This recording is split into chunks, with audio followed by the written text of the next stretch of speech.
এই যে বন্ধুরা শুনছো, নতুন নতুন রোমান্টিক ভালোবাসার গল্প পেতে ও শুনতে চাইলে আমাদের চ্যানেলটি সাবস্ক্রাইব করে বেল বাটনটি অন করে দিও। লাইক কমেন্ট করতে মোটেও ভুলবেন না কিন্তু। ধন্যবাদ সবাইকে। হঠাৎ করে আজকে বিয়েটা হয়ে গেল। আজকে যে আমার বিয়ে হবে আমি নিজেও জানি না কি থেকে কি হয়ে গেল। সবচেয়ে অদ্ভুত ব্যাপারটা হলো, যার সাথে আমার বিয়েটা হয়েছে সে আর কেউ নয়, আমার চাচাতো বোন। আমার আপন চাচাতো বোনের সাথে বিয়েটা হয়েছে, যাকে আজকে সকালেও আমি আপু বলে ডেকেছি। সে এখন আমার বউ, আর এখন দাঁড়িয়ে আছি বাসার ছাদের উপর। আর আপু মানে আমার বউ বাসর ঘরে অপেক্ষা করছেন আমার জন্য। কিন্তু আপনারা কিছু বুঝতেছেন না তো। চলেন আপনাদের পুরো বিষয়টি বুঝিয়ে বলি কেমনে কি হয়েছে। আজ থেকে 2 সপ্তাহ আগে আমার চাচাতো বোন মানে তানিশার বিয়ে ঠিক হয়। আমরা সবাই ছেলেটাকে দেখি, সবার খুব পছন্দ হয়, তানিশাও খুব পছন্দ হয়। আর বিয়ের তারিখ ঠিক হয় আজকে। আর ছেলেটা খুব ভালো আর সুন্দর, বলা যায় সব দিক দিয়ে পারফেক্ট। কিন্তু কথাই বলে না, সবার কপালে আর সুখ থাকে না। তাই না হয়তো তানিশার কপালে ও এই সুখটা নাই। ও হ্যাঁ, আপনাদের আসল বিষয়টা বলি। আজ সকালে কিছু টুকটাক কাজ করছিলাম, চাচাতো বোন বলে কথা। তাছাড়া আপু আমার বড়। আমি অনেক মজা করছিলাম আর কাজ করেছিলাম, কিন্তু হঠাৎ আমার ফোনে আননোন নাম্বার থেকে ফোন আসে। আমি ফোনটা রিসিভ করে বলি, হ্যালো, কে বলছেন? আমি তানভীরের ছোট ভাই বলছি। রনি। তোমাদের আসতে আর কত সময় লাগবে? তানভীর ভাই হলো তানিশা অপুর হবু বর, আর রনি ওনার ছোট ভাই। আমাদের আর কখনো যাওয়া হবে না। আরে রনি, কান্না করছো কেন? কি হয়েছে তোমাদের? রাহি ভাই, আপনাকে কিভাবে কথাটা বলবো আমি নিজেও বুঝতে পারছি না। আরে কি হয়েছে সেটা তো আগে বলো। আর এইভাবেই বা কান্না করছো কেন আজকে এত সুন্দর একটা দিনে? ভাই, তানিশা আপুর কপালে হয়তো তানভীর ভাই নাই। কান্না করতে করতে বলতেছে মানে? তুমি কি বলতে চাচ্ছ একটু বুঝিয়ে বলো প্লিজ। তানভীর ভাই আর তানভীর ভাইয়ার কি হয়েছে বলো প্লিজ। ভাইয়া আর এই পৃথিবীতে নেই। কি কি বলছো তুমি এসব রনি? ভাইয়ের অ্যাক্সিডেন্ট হয়েছে। কি বলছো এসব? আমি ঠিকই বলছি। কি করে হলো এসব? আমরা সবাই মিলে আনন্দ করে আসছিলাম, হঠাৎ করে আমাদের গাড়ি ব্রেক ফেল করে, কিন্তু গাড়ি কন্ট্রোল করতে পারেনি, তাই গাছের সাথে গিয়ে ধাক্কা লাগে। তারপর আমার কিছু মনে নেই। তারপর কি হলো রনি, বলো প্লিজ। আমার যখন জ্ঞান ফিরে তখন দেখি আমি হাসপাতালে। তানভীর ভাইয়ের কি হলো রনি?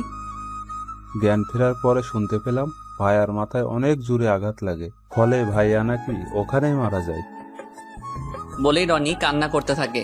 আমি রনির কান্না সহ্য করতে পারছি না, তাই আমি রনিকে বললাম, রনি আমি আসছি, তোমরা কোন হসপিটালে আছো?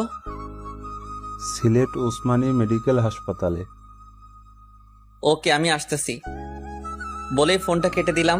যখন আমি হাসপাতালের উদ্দেশ্যে বের হব তখন চাচা বলল, কোথায় যাস এই সময় রাহি? আমি এসে তোমাদের সব বলছি। এইদিকে বিয়ে বাড়িতে সবাই চিন্তিত হয়ে পড়েছে, বর এখনো আসতেছে না কেন। চাচাকে আর কিছু বলতে না দিয়ে আমি বাইক নিয়ে চলে আসলাম সিলেট উসমানী মেডিকেল হাসপাতালে। তারপর রনির কেবিনের দিকে হাঁটতে লাগলাম। কেবিনে গিয়ে রনিকে বললাম, কেমন আছো রনি, তুমি ঠিক আছো তো? ভালো না ভাই। কাঁদিস না ভাই। কান্না ছাড়া আর কিছু নেই আমাদের ভাই। শান্ত হও রনি, তোমার আম্মু আব্বু কোথায়? ভাইয়ের লাশের কাছে, পাশের কেবিনে। রনির কান্না দেখে আমার চোখে পানি চলে আসছে। তারপর কিছুক্ষণ কান্না করলাম। তারপর ভাবলাম আমিও যদি কান্না করতে থাকি এদিকে রনি কান্না করা থামাবে না। তাই আমি রনিকে সান্ত্বনা দিয়ে তানভীর ভাইয়ের লাশের কাছে আসলাম। এসে দেখি সবাই কান্না করতেছে। এ দেখি সবার কান্না দেখে আমি আর শান্ত থাকতে পারলাম না। আমি কাঁদতে লাগলাম। কাঁদতে কাঁদতে বললাম, আন্টি প্লিজ কান্না করবেন না। আর আঙ্কেল আপনি অন্তত কান্না করা থামান।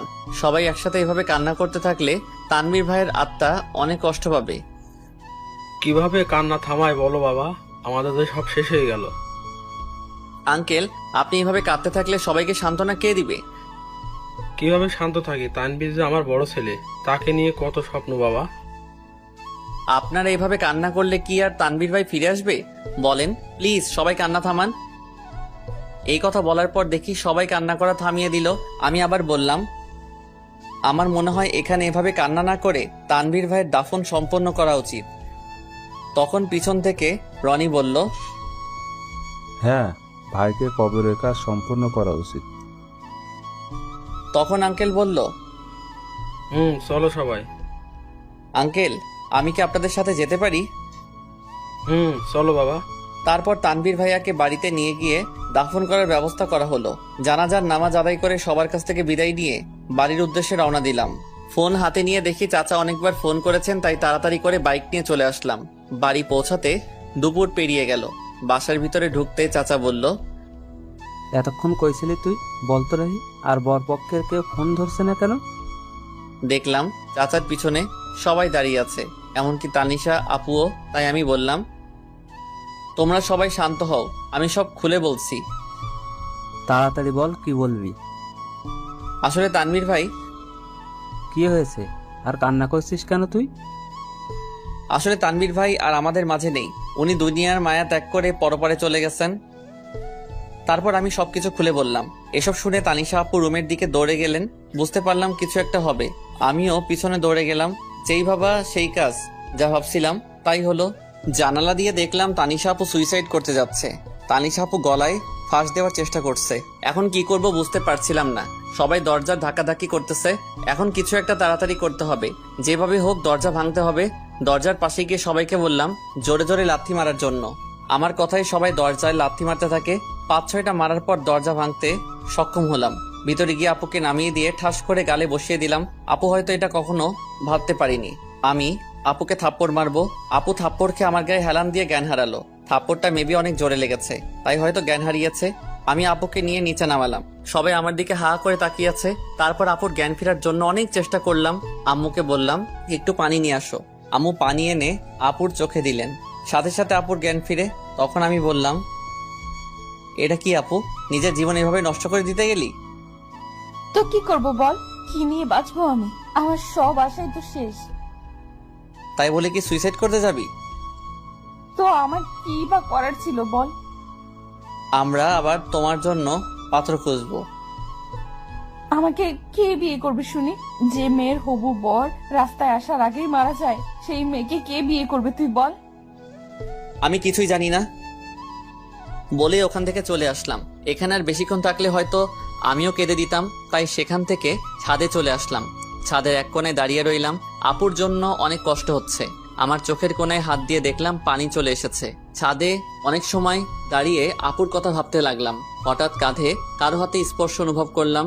পিছনে ফিরে দেখি আব্বু। আব্বু কিছু বলবা? বলবো। বলো, কি বলবা? তুই আগে আমাকে কথা দে, আমি যা বলবো আমার সে কথাগুলো তুই রাখবি। রাখবো, বলো। আমি বলি কি, তুই তানিশাকে বিয়ে করে নে। কি বলো আব্বু, এটা কিভাবে সম্ভব? তানিশা আমার আপু ভাই, তার উপর আমার বড়। আমি জানি তানিশার যদি কিছু হয়ে যায়। আমি জানি না, আমি পারবো না। কিন্তু তুই ভেবে দেখতে পারিস, তোর জন্য হয়তো সে বেঁচে থাকতে পারবে। ঠিক আছে, ভেবে দেখবো। সেখান থেকে আব্বু চলে গেল। আমিও ওখানে দাঁড়িয়ে আছি। কিছুক্ষণ পর চাচু আমাকে বলল, রাহি, আমি একটা কথা বলি।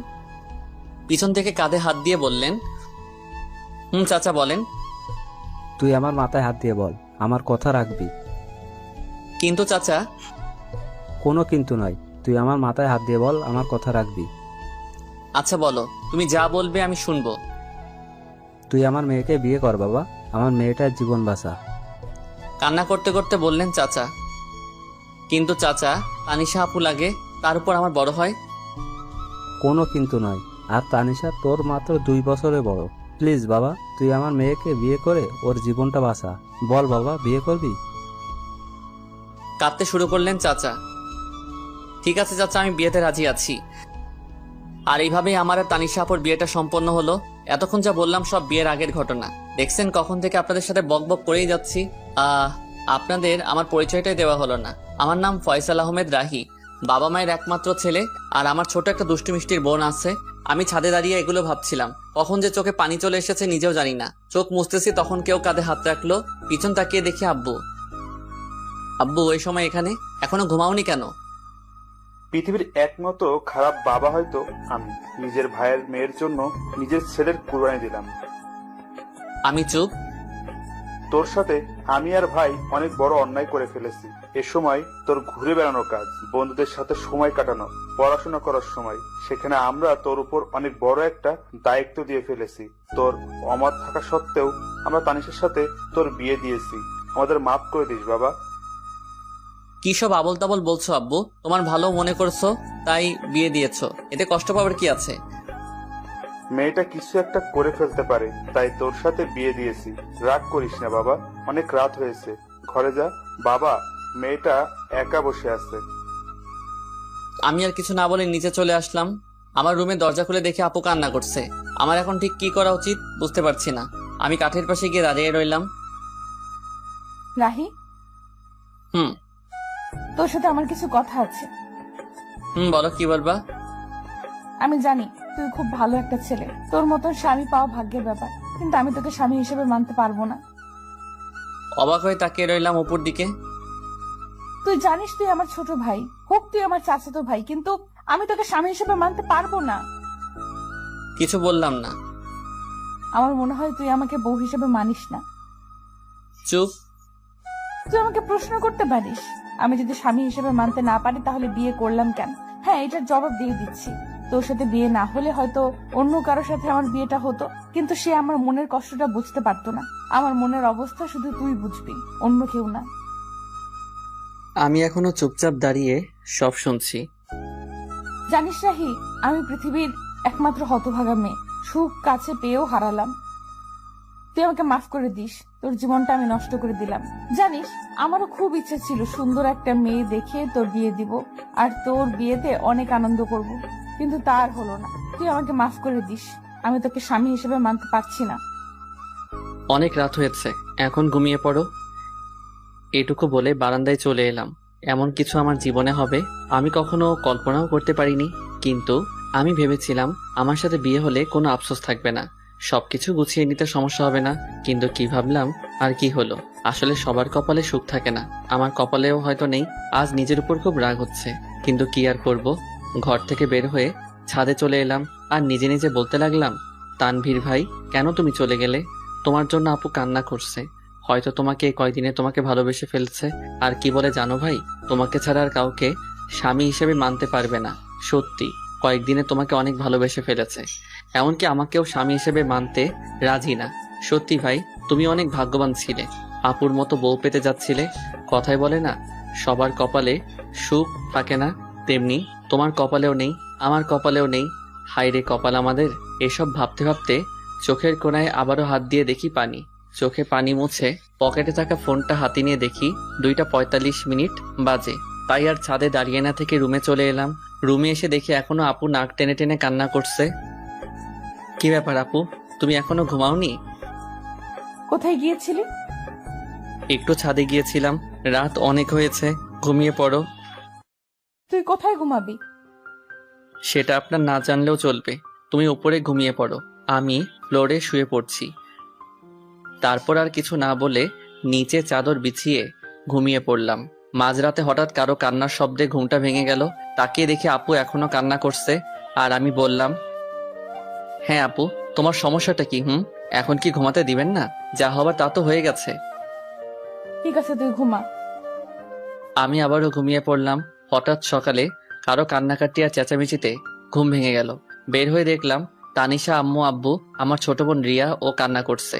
আমি গিয়ে বললাম, আব্বু কি হয়েছে? চুপ। আম্মু কি হয়েছে, এভাবে কান্না করছো কেন? চুপ। আপু তুমি অন্তত বলো কি হয়েছে। আসলে দোকানটা কি হয়েছে বলো না। দোকানটাতে আগুন লেগে গেছে, আর পুরো দোকান পুড়ে গেছে। কি বলছো এসব?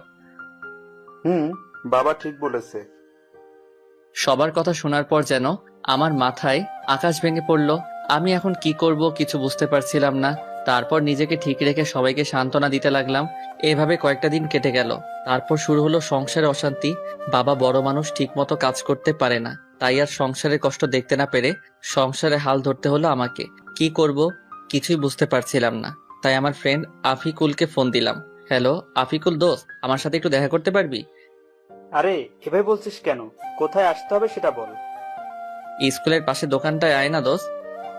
ঠিক আছে, আমি আসতেছি। ঠিক আছে আয়। বলেই ফোনটা কেটে দিলাম আর রেডি হয়ে স্কুলের পাশের দোকানে চলে গেলাম। একটু পরে আফিকুলও চলে এলো। বল দোস্ত, কি বলবি? আসলে দোস্ত, আমার একটা হেল্প লাগবে। তুই এভাবে বলছিস কেন? কি হেল্প লাগবে সেটা তো বল। আসলে দোস্ত, আমার একটা চাকরি লাগবে। কি, তুই চাকরি করবি? আমি চাকরি করব, একটা ব্যবস্থা করে দে না। ব্যবস্থা করব, কিন্তু তুই আমাকে হাসালি। তোর বাবার দোকান থাকতে তুই চাকরি করবি কেন? তাহলে তোকে সব খুলে বলি কেন চাকরি করব। বল।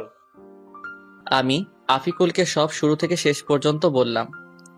আমাদের দোকানে আগুন লেগে পুড়ে ছাই হয়ে গেছে রে, তাই আমি চাকরি খুঁজছি। আরে কান্না করিস না দোস্ত, আমি সব ব্যবস্থা করছি। দোস্ত। ঠিক আছে, সন্ধ্যা হয়ে গেছে, তুই বাড়ি যা, আমি সব ব্যবস্থা করছি। ঠিক আছে, আমি যাচ্ছি, তুইও যা। বলেই আমি আফিকুলকে বিদায় দিয়ে বাড়ি চলে আসলাম।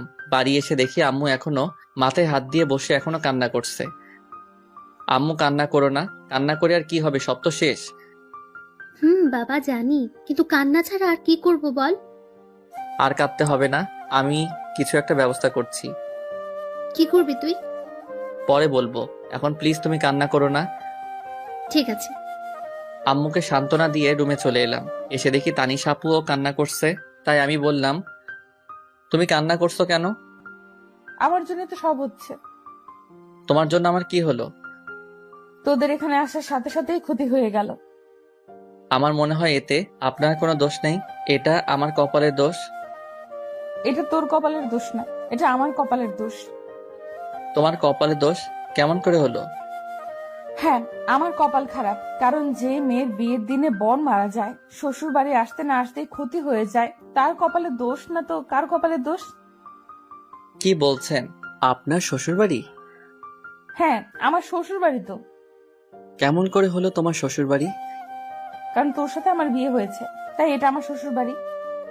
কি, তোমার সাথে আমার বিয়ে হয়েছে? হুম। কি, ওটা বিয়ে?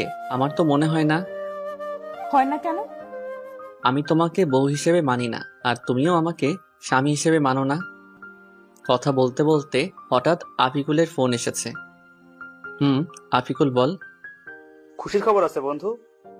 কি খুশির খবর? দোকানে আয় বলছি। ঠিক আছে, আমি আসছি, তুই একটু অপেক্ষা কর। আমি বের হতে হতে তানিশা আপুকে বললাম, আমি আসি, তোমার সাথে পরে কথা বলবো। কোথায় যাবি এখন? এসে সব বলছি তোমাকে। আমি আর কথা না বলে চলে আসলাম স্কুলে পাশের দোকানে। এসে দেখি আফিকুল আমার জন্য অপেক্ষা করছে। বল দোস্ত, কি খুশির খবর? আমি তো চাকরির ব্যবস্থা করে ফেলেছি দোস্ত। কি, তুই আমার চাকরির ব্যবস্থা করে ফেলেছিস? দোস্ত, তোর জন্য এটুকু করতে পারবো না বল? আমি অনেক খুশি রে, খুব বড় একটা উপকার করেছিস। এখন বল, কি খাবি? কি, তুই আমাকে ঘুষ দিতে চাচ্ছিস? আরে না, তোকে আজকে খুশি হয়ে খাওয়াবো। আরে লাগবে না। প্লিজ দোস্ত, না করিস না। আচ্ছা ঠিক আছে, শুধু চা খাবো। রহিম চাচা, 2টা চা আর বিস্কুট দেন তো। ওকে, দিতেছি বাবা। কিছুক্ষণ ওর সাথে আড্ডা দিলাম, তারপর বাড়ি চলে এলাম। বাড়ি এসে সোজা আমার রুমে চলে এলাম। রুমে গিয়ে তানিশা আপুকে জড়িয়ে ধরে কান্না করে দিলাম। কি রে, এইভাবে জড়িয়ে ধরে কান্না করছিস কেন? কি হয়েছে? জানেন, আমার চাকরিটা হয়েছে। কি, চাকরি হয়েছে? চাকরি হয়েছে। এখন বলেন কি খাবেন? আইসক্রিম খাওয়াবি? আমি আইসক্রিম খাবো। কিন্তু এই সময় আইসক্রিম কোথায় পাবো? লাগবে না, যা। আরে রাগ করছো কেন? আমি আনছি ওকে। ঠিক আছে। দোকানে গিয়ে আমি আইসক্রিম নিয়ে এলাম। এই নেন আপনার আইসক্রিম। দে তাড়াতাড়ি।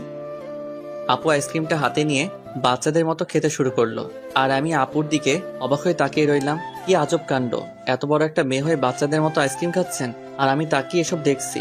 ঠিক তখনই, কি রে, কি দেখছিস? তোমার খাওয়া দেখছি। এত দেখতে হবে না। কেন? তুই খাবি? খেলে নিতে পারিস। না না, লাগবে না, আমি বাচ্চাদের মতো আইসক্রিম খাই না। ওকে, তুই না খেলেও চলবে। তুমি খাও। ঠিক আছে, একটা কথা বলি রাহি। বলো। তুই চাকরিতে জয়েন করবি কবে? 1 মাসের মতো লাগবে। কথা বলতে বলতে হঠাৎ আম্মুর ডাক পড়লো। রাহি, তানিশা, তোরা খেতে আয় তাড়াতাড়ি। ঠিক আছে আম্মু, আমার আসছি। তাড়াতাড়ি আয়। চলেন, আম্মু ডাকছে। চল। দুজন একসাথে খাবার টেবিলে বসলাম। আম্মু খাবার বেড়ে দিল। আম্মু, তুমিও খাও। মামু, তুমিও বসো, একসাথে খাবো। তানিশা আপু বলল। খাচ্ছি। চুটকি, তুইও খা। খাচ্ছি তো। সবার সাথে খাবার খেয়ে আমি রুমে চলে এলাম। এসে একটু শুয়েছিলাম, তখনই আপু রুমে এলো। আপুকে দেখে আমি তাড়াতাড়ি করে নিচে বিছানা করে নিলাম, তারপর শুয়ে পড়লাম। আপুও বিছানায় শুয়ে পড়ল। কি আজব মেয়ে রে বাবা, স্বামীকে নিচে রেখে তিনি উপরে আরামে ঘুমাচ্ছে। ওই যে সবার কপালে সুখ থাকে না, তেমনি আমার কপালেও বউয়ের সুখ নেই। তাই আর কিছু না ভেবেই ঘুমিয়ে পড়লাম। সকালে ঘুম ভাঙলো আম্মুর ডাকে। রাহি বাবা, তাড়াতাড়ি ওঠ, আর ঘুমাতে হবে না। কেন আম্মু? আজকে তানিশাকে নিয়ে যাবি না? কোথায় যাব? কেন, তুই জানিস না? না তো। তানিশা মা তোকে কিছু বলেনি? না, আমাকে তো কিছু বলেনি। তানিশা মা, তুমি রাহিকে কিছু বলনি? না আম্মু, ভুলে গিয়েছিলাম। ঠিক আছে, তাহলে ওকে বলে নিচে আসো। ঠিক আছে আম্মু, আমরা আসছি। ওকে। ওই, আজকে আমাদের বাড়ি নিয়ে যাবি? আমি কেন নিয়ে যাব? তুমি একা যাও, আমি যেতে পারবো না। না, তুই আমার সাথে যেতে হবে। না, আমি পারবো না। কি, তুই যাবি না? যাব তো। আমি বুঝি না এ কেমন মেয়ে, আমাকে স্বামী হিসেবে মানে না, আবার সবসময় অধিকার ফলাতে আসে। আজাইরা পেঁচাল। কি চুপ করে আছিস কেন? এমনি। ঠিক আছে, এখন রেডি হয়ে আয়। ঠিক আছে, তুমি যাও, আমি আসছি। তাড়াতাড়ি আয়, নাস্তা করব। ঠিক আছে। ফ্রেশ হয়ে টেবিলে সবার সাথে নাস্তা শুরু করলাম। নাস্তা শেষ করে রুমে চলে এলাম। এসে শুয়ে পড়লাম। তখন দেখি তানিশা আপু আমার দিকে রাগী চোখে তাকিয়ে আছে। এভাবে তাকিয়ে আছো কেন? তুই এসে শুয়ে পড়লি কেন? তো কি করব? একটু আগে আমি কি বলছিলাম? কি বলছিলে? আমি আজকে আমাদের বাড়ি যাব বলছিলাম না? যাব তো। তাহলে এইভাবে শুয়ে পড়লি কেন? এমনি। তুমি রেডি হও। ঠিক আছে, তুইও রেডি হয়ে নে। কথা বলতে বলতে হঠাৎ শুনতে পেলাম আমার চাচা চাচি মানে শ্বশুর শাশুড়ি আমাদেরকে নিতে এসেছেন। তাই আমি তাড়াতাড়ি করে রেডি হয়ে চাচা চাচির কাছে চলে এলাম। আমি তাদেরকে সালাম দিলাম। আসসালামু আলাইকুম চাচা চাচি, কেমন আছেন? ওয়ালাইকুম সালাম। বাবা ভালো, তুমি? আলহামদুলিল্লাহ চাচি, আপনি? আলহামদুলিল্লাহ ভালো, কিন্তু তুমি আমাকে চাচি না, আম্মু ডাকবা। তুমি আমার ছেলের মতো। ঠিক আছে আম্মু, বলবো। মনে যেন থাকে। ঠিক আছে, আমি একটু আসছি আম্মু। ঠিক আছে বাবা, যাও। এরপর এখানে থেকে রুমে চলে এলাম। এসে তো আমি অবাক। আমি কোনো রকম হাসি আটকে রেখে বললাম, তুমি এটা কি পরেছো? কেন, শাড়ি পরেছি। হাসতেছিস কেন? তোমার এটা শাড়ি পরা হয়েছে নাকি? হয়নি। একদম হয়নি। একদম এভাবে হাসবি না, আমি শাড়ি পরতে পারি না। আচ্ছা ঠিক আছে, আমি পরিয়ে দেই। তুই পারলে পরিয়ে দে। দিচ্ছি। আমি আপুকে শাড়ি পরিয়ে দেওয়া শুরু করলাম। শাড়ি পরিয়ে দিতে দিতে শাড়ি যখন আপুর পেটে গুজে দিব, তখন দেখি আপু চোখ বুজে শরীর বেঁকিয়ে কাঁপতে শুরু করছেন। তাই তাড়াতাড়ি করে শাড়ি পরিয়ে দিলাম। শাড়ি পরিয়ে দিয়ে বললাম, আচ্ছা এবার চোখটা খুলুন। আর এইভাবে কাঁপছেন কেন? না মানে এমনি। বলি লজ্জা পেয়ে তাড়াতাড়ি করে রুম ত্যাগ করলো।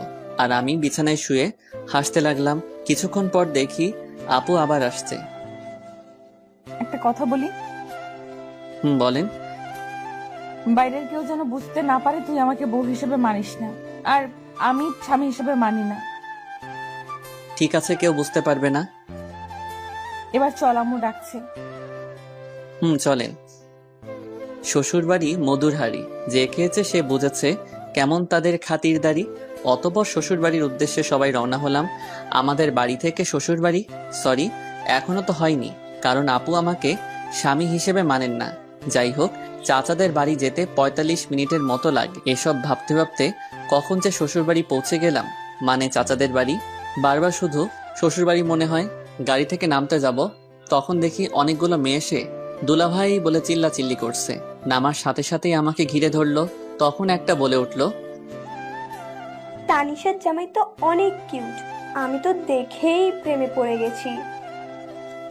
সবার প্রশংসা শুনে খুবই ভালো লাগছিল। তখনই হুট করে আপু আমার হাত শক্ত করে ধরেছে। দেখ দোস্ত, আমাদের তানিশা 2 দিনে জামাই পাগল হয়ে গেছে। তানিশা আমার হাত ধরে ভিতরে নিয়ে এলো, তারপর সোজা আপুর রুমে নিয়ে গেল আর রাগে লুচির মতো ফুলতে লাগলো। তখন বলে উঠল, আপু, ওখানে অনেক আনন্দ পাচ্ছিলি তাই না? তা তো একটু শালি বলে কথা। ওদের সাথে আর কথা বলতে দেখলে পা ভেঙে দিব। যা, এখন ফ্রেশ হয়ে আয়। ঠিক আছে। আমি ফ্রেশ হতে চলে গেলাম। ফ্রেশ হয়ে গিয়ে সোফায় বসে পড়লাম। তখনই সব শালি আমাকে ঘিরে বসে পড়লো আর একে একে সবাই পরিচয় দিতে থাকে। সবার সাথে কথা বলছিলাম, তখনই আপু সবাইকে সরিয়ে আমার পাশে বসে পড়লো। এটা দেখে সবাই তো অবাক, তার থেকে বেশি অবাক তো আমি হয়েছি। আপু আমার হাত শক্ত করে ধরে সবার সাথে কথা বলতে থাকে। কি আজব রে ভাই, স্বামী হিসেবে মানতে তো রাজি না, তার উপর এমন অবস্থা। যাই হোক, সবার সাথে আড্ডা দিতে দিতে অনেক রাত হয়ে যায়। তারপর খাওয়া দাওয়া শেষ করে আপুর রুমে এসে চাদর বিছিয়ে নিচে শুয়ে পড়লাম। তখনই আপু বলে উঠল, রাহে, তোকে নিচে শুতে হবে না। কেন? আমি নিচে ঘুমাই, তুই উপরে ঘুমা। লাগবে না, আমি নিচে ঘুমাতে পারবো। তোকে যা বলছে তাই কর, বেশি কথা বলিস কেন? আচ্ছা ঠিক আছে। আমি আর কথা না বাড়িয়ে উপরে শুয়ে পড়লাম। সকালে কানের কাছে নিঃশ্বাসের শব্দ আসতেছে। চোখ খুলে তো আমি অবাক, কত সুন্দর করে আপু আমাকে জড়িয়ে ধরেছে আর আমার ঠোঁটের একেবারে কাছে আপুর ঠোঁট। এসব দেখে আমি আর নিজেকে কন্ট্রোল করতে পারছিলাম না, তাই আপুর ঠোঁট আমার ঠোঁট এক করে দিলাম। কিছুক্ষণ পর আপু চমকে ওঠে। তারপর আপু আমাকে ছাড়িয়ে নিয়ে বলল, সরি, আসলে রাতে বৃষ্টির সময় ভয় করছিল, তাই এসে শুয়েছিলাম। একথা বলে আপু লজ্জা পেয়ে ফ্রেশ হতে চলে গেল। আর আমি ভাবতে লাগলাম, কি মেয়েকে আল্লাহ আমার কপালে দিয়েছে। তখনই আপু বাথরুমে থেকে ফ্রেশ হয়ে বের হয়েছে। আমি শুয়ে দেখছি আপু ফ্রেশ হয়ে ড্রেসিং টেবিলের সামনে চুল ঠিক করছে। আমি শুধু আপুকে দেখছি। আসলে যত দেখছি ততই আপুর প্রতি কেমন একটা ফিলিংস হচ্ছে। আপুর প্রতি ফিলিংস হচ্ছে হোক, আপু আমাকে স্বামী না মানালো। আসলে আপুকে এই মুহূর্তে যেই ছেলে দেখতো পুরাই পাগল হয়ে যেত, এত সুন্দর লাগছে আপুকে। ঠিক তখনই আপু আমার দিকে এগিয়ে আসছে আর আমি ঘুমের ভান ধরে শুয়ে আছি। কি আর কত ঘুমাবি? ওঠ। চুপ করে রইলাম। কিরে, শুনতে পাচ্ছিস না? কি বলো?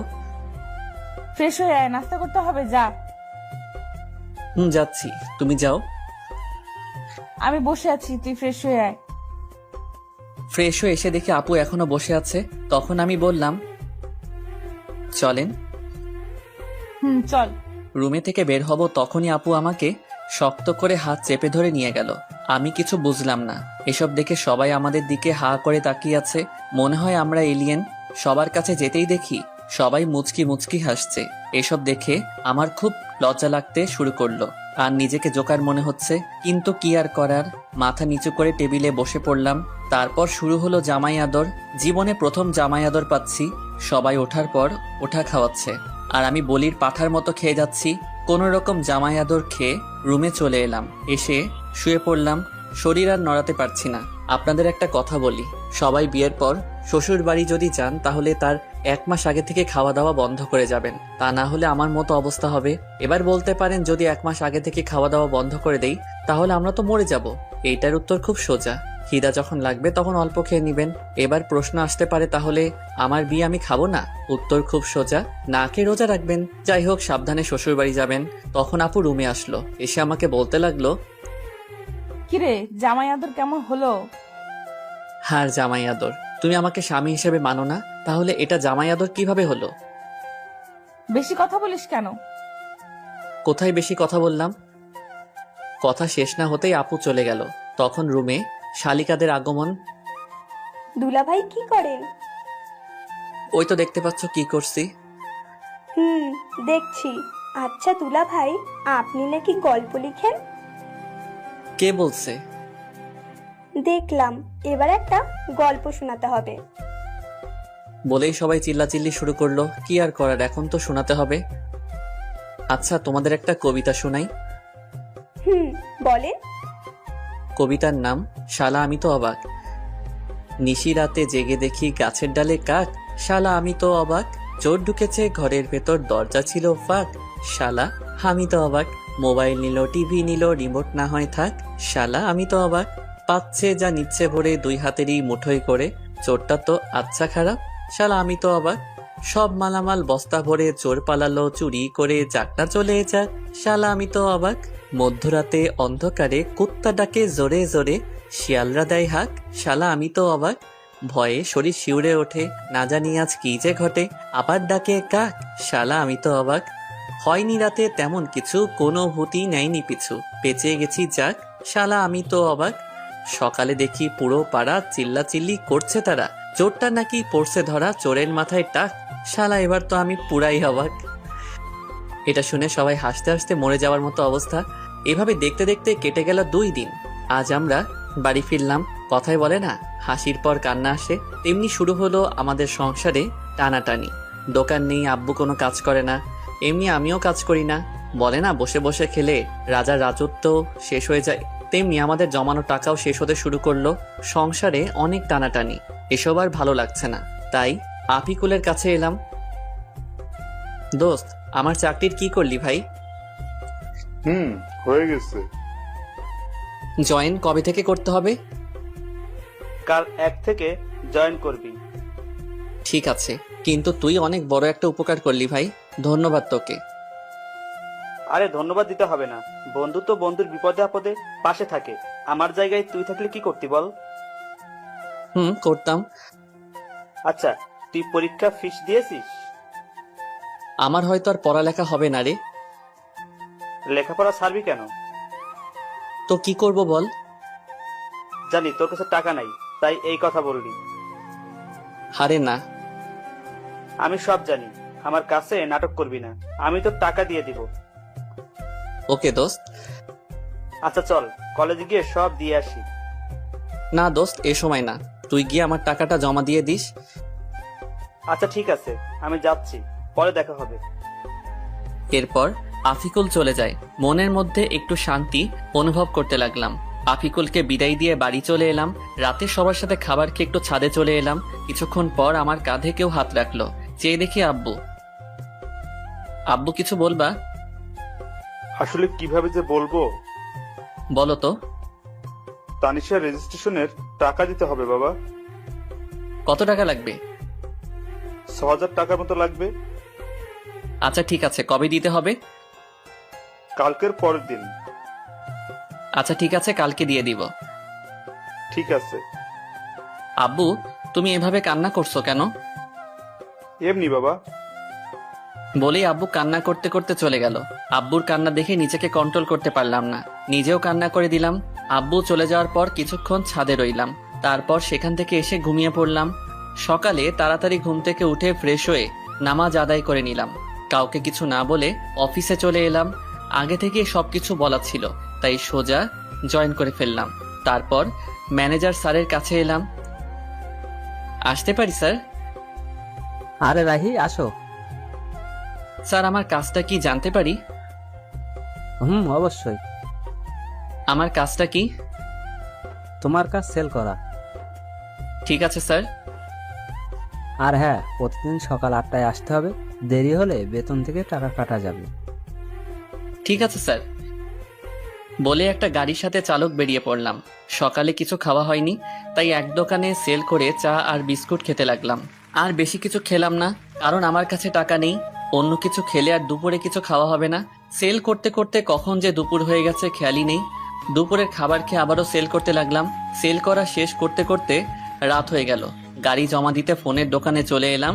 আমার 2টা ফোন ছিল, তাই একটা বিক্রি করে দিলাম। 10,000 দিয়ে বিক্রি করে দিলাম। তারপর বাড়ি চলে এলাম। বাড়ি এসে ফ্রেশ হয়ে আব্বুর কাছে এলাম। আব্বু, টাকা। কিসের টাকা বাবা? তোমার মেয়ের রেজিস্ট্রেশনের ফিস। আমি আর কিছু না বলে আব্বুর কাছে টাকা দিয়ে রুমে চলে এলাম। একটু পর আপু মানে তানিশা খাবারের জন্য ডাক দিল। সবার সাথে খাবার খেয়ে ছাদে চলে গেলাম। আজকের চাঁদটা অনেক সুন্দর লাগছে, এসব ভাবছিলাম তখন কেউ কাঁধে হাত দিল। তাকিয়ে দেখি আপু। কিছু বলবে? টাকা তুই দিয়েছিস না? না মানে? তুই দিয়েছিস নাকি সেটা বল। আমি দিয়েছি। কেন? তুই এত টাকা কোথায় পেলি? আমার ফোনটা বিক্রি করে দিয়েছি। কেন? জানি না। জানি না মানে কি? আমার ভালো লাগছে না, আমি ঘুমাবো বলেই সেখান থেকে চলে আসলাম। আর বেশি কথা বললাম না, কথা বললে হয়তো কথা আরো বেড়ে যেত। রুমে এসে ঘুমিয়ে পড়লাম। সকালে পাখির কিচিরমিচির আওয়াজে ঘুম ভেঙে গেল। নামাজের সময় ছিল, তাই নামাজটা আদায় করে নিলাম। সকালে সবার সাথে নাস্তা করতে বসে পড়লাম। হঠাৎ করে তানিশা আপু বলল, আব্বু, আমি একটা কথা বলবো। মা বলো। বলছিলাম কি, রাহি তো একাই চাকরি করে এখন সংসার চালায়, আর তাতে ওর অনেক কষ্ট হয়। আমি বলি কি, আমি যদি একটা চাকরি করি তাহলে ওর কষ্ট একটু কম হতো। এই পরিবারের আর কারো ইনকাম করতে হবে না, আমি এখনো মরে যাইনি, মরে গেলে করো বলে সেখান থেকে রুমে চলে এলাম। আসলে আমি চাই না তানিশা আপু কোনো কাজ করুক। আমি রেডি হয়ে অফিসে চলে এলাম। প্রতিদিনের মতো আজকে একটা চালক নিয়ে বেরিয়ে পড়লাম সেল করতে। সেল করতে করতে দুপুর হয়ে গেল। তখন সাথে থাকা সোহাগ ভাই বললেন, ভাই চলেন কিছু খেয়ে আসি। চলো। দোকানে বসে পাউরুটি খাচ্ছিলাম। সামনে চেয়ে দেখি কেউ আমার দিকে তাকিয়ে আছে। ভালো করে তাকিয়ে দেখি আব্বু ওর ফ্রেন্ডের সাথে দাঁড়িয়ে আছে। তাই আমি তাড়াতাড়ি খেয়ে সোহাগ ভাইকে নিয়ে চলে এলাম। তারপর আবার দোকানে সেল করতে লাগলাম। সেল করতে করতে রাত হয়ে গেল। গাড়ি জমা দিয়ে হাঁটছিলাম। পকেটে হাত দিয়ে দেখি টাকা নেই, তাই বাধ্য হয়ে হাতের ঘড়িটা বিক্রি করে দিলাম। বাড়ি এসে সোজা রুমে চলে এলাম। ফ্রেশ হয়ে সবার সাথে খাবার টেবিলে বসে পড়লাম। খাওয়া দাওয়া শেষ করে ছাদে চলে গেলাম। ছাদে আসি কারণ আমার মন খারাপ থাকলে ছাদে এসে সময় কাটাই আর চাঁদ দেখতে থাকি। অনেক সময় থাকার পর রুমে আসলাম। খেতা বালিশ নিয়ে নিচে শুতে যাব, তখনই একটা কথা বলতাম। বলেন। তুই উপরে ঘুমা, আমি নিচে ঘুমাই। আমি কাপুরুষ নই। একটা মেয়েকেই নিচে ঘুমাতে দিয়ে আমি উপরে ঘুমাবো, আপনি ঘুমান। আর কথা না বলে ঘুমিয়ে পড়লাম। সকালে ঘুম থেকে উঠে দেখি আপু গোসল করে আসছে। এটা দেখে তো আমি আপুর উপরে আবারও ক্রাশ খাইছি। ভেজা চুলে আপুকে অসম্ভব সুন্দর লাগছে।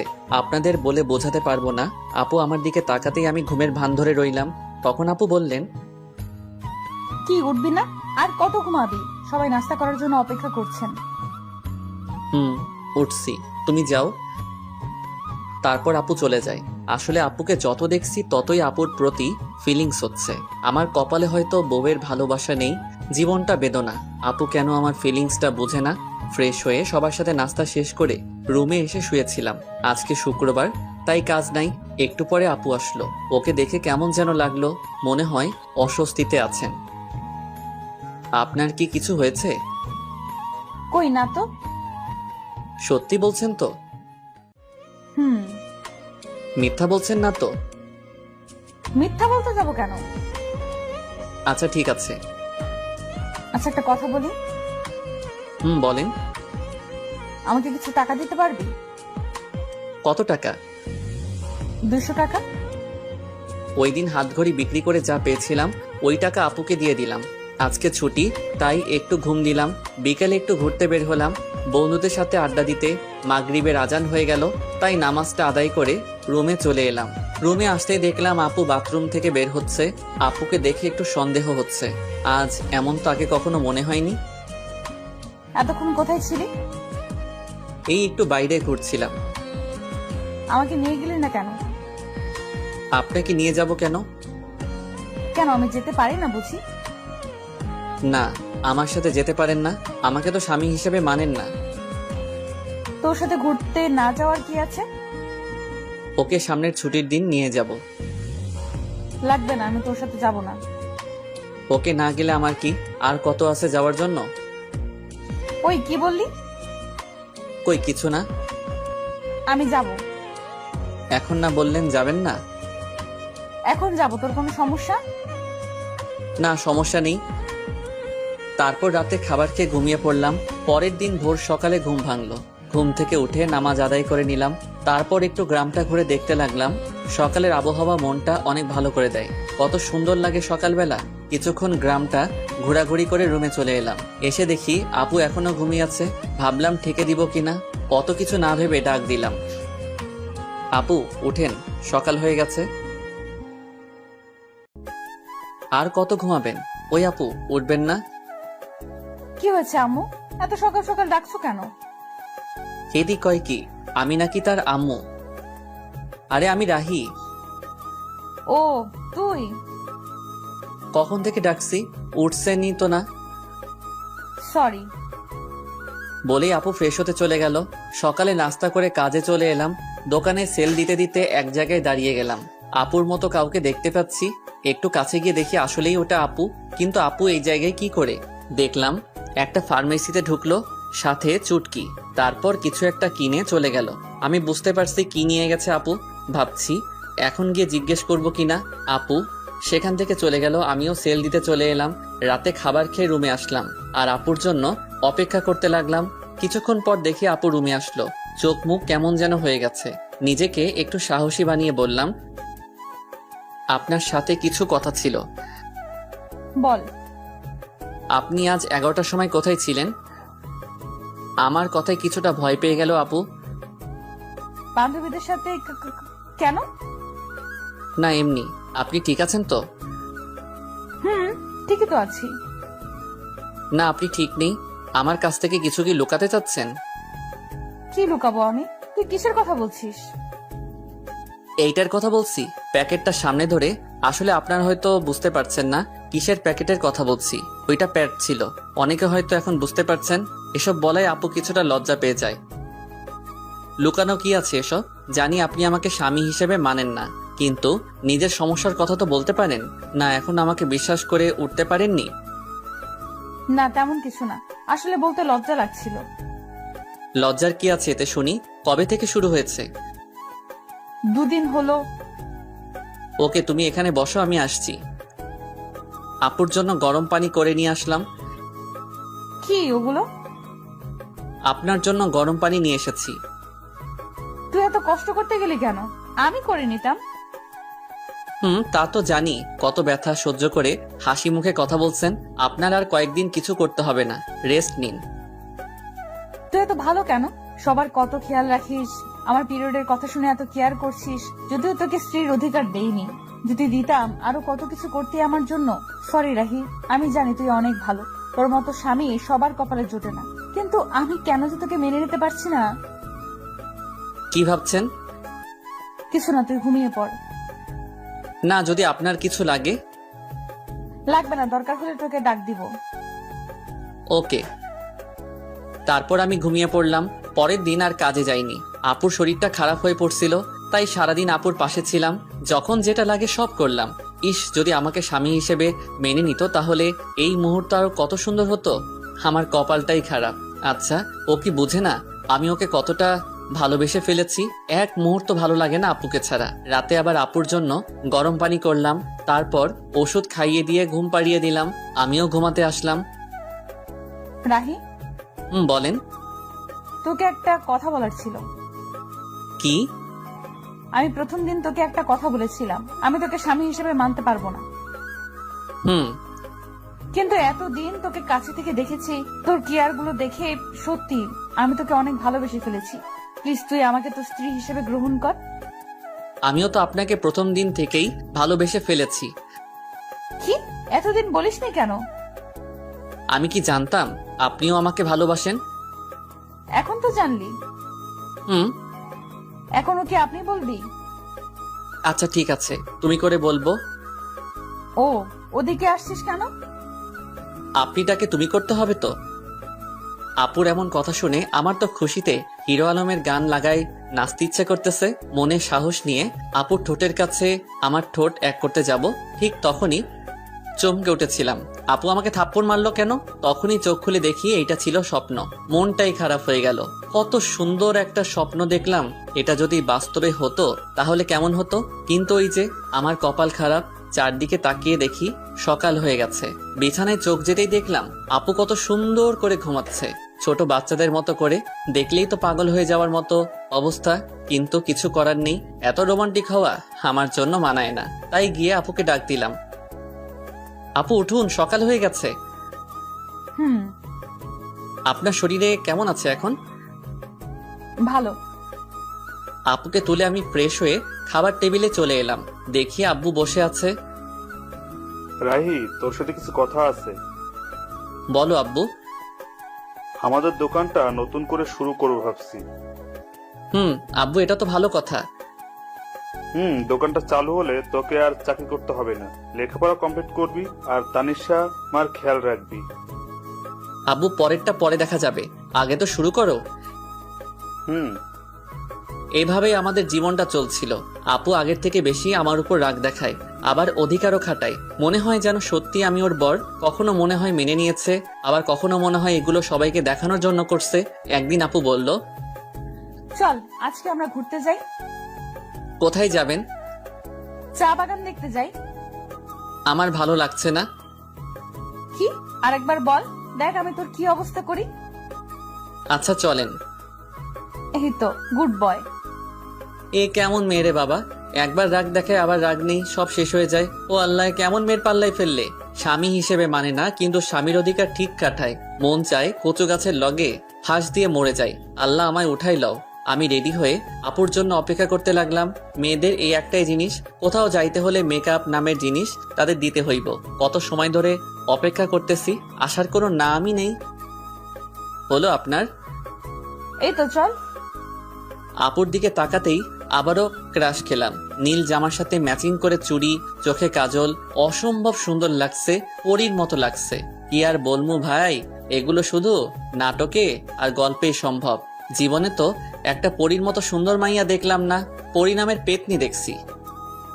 কি হলো, হা করে কি দেখছিস? পরী দেখি। এখানে পরি পাইলি কই? আমার সামনে। মুখ ফসকে কথাটা বলে ফেললাম। আমার কথা শুনে আপু কিছুটা লজ্জা পেয়ে যায়। আর পরে দেখতে হবে না, চল। চলেন। তারপর আমি গিয়ে আমার বাইকটা বের করলাম। আপু এসে দাঁড়িয়ে আছে। উঠবেন না? উঠছি তো। বলেই আপু বাইকে উঠে আমার কাঁধে হাত রাখলো। কাঁধে হাত দিতেই অন্যরকম অনুভূতি হচ্ছিল। এই প্রথম বাইকে কোনো মেয়েকে নিয়ে উঠলাম। চাচাতো বউকে নিয়ে বাইক চালাচ্ছি, খুব ফিলিংস হচ্ছে। এই ফিলিংসটা আপনাদের বলে বোঝাতে পারবো না। তারপর বাইকটা স্টার্ট করে চালাতে শুরু করলাম। কিছুক্ষণ পর বাইকের স্পিডটা একটু বাড়িয়ে দিতেই আপু আমাকে শক্ত করে জড়িয়ে ধরে। এতক্ষণ এটাই তো চাইছিলাম, নরম শরীরের স্পর্শ, খুব ভালো লাগছিল। কিছুক্ষণ পর আমরা শ্রীমঙ্গল বদ্ধভূমি 71 চলে আসলাম, চায়ের রাজধানী শ্রীমঙ্গল। আমরা বাইক থেকে নামতেই আপু আমার হাত শক্ত করে জড়িয়ে হাঁটতে লাগলো। খুব ভালো লাগছিল তখন। আপু নীরবতা ভেঙে বলল, রাহি। বলেন। সরি। সরি মানে? কেন? আমি তোকে মন থেকে স্বামী হিসেবে মানি না, কিন্তু সব সময় তোর উপর অধিকার দেখাই। না ঠিক আছে, আমি কিছু মনে করি না, সব আমার কপালের দোষ। এমন করে বলছিস কেন? কেমন করে বললাম আবার? কিছু না।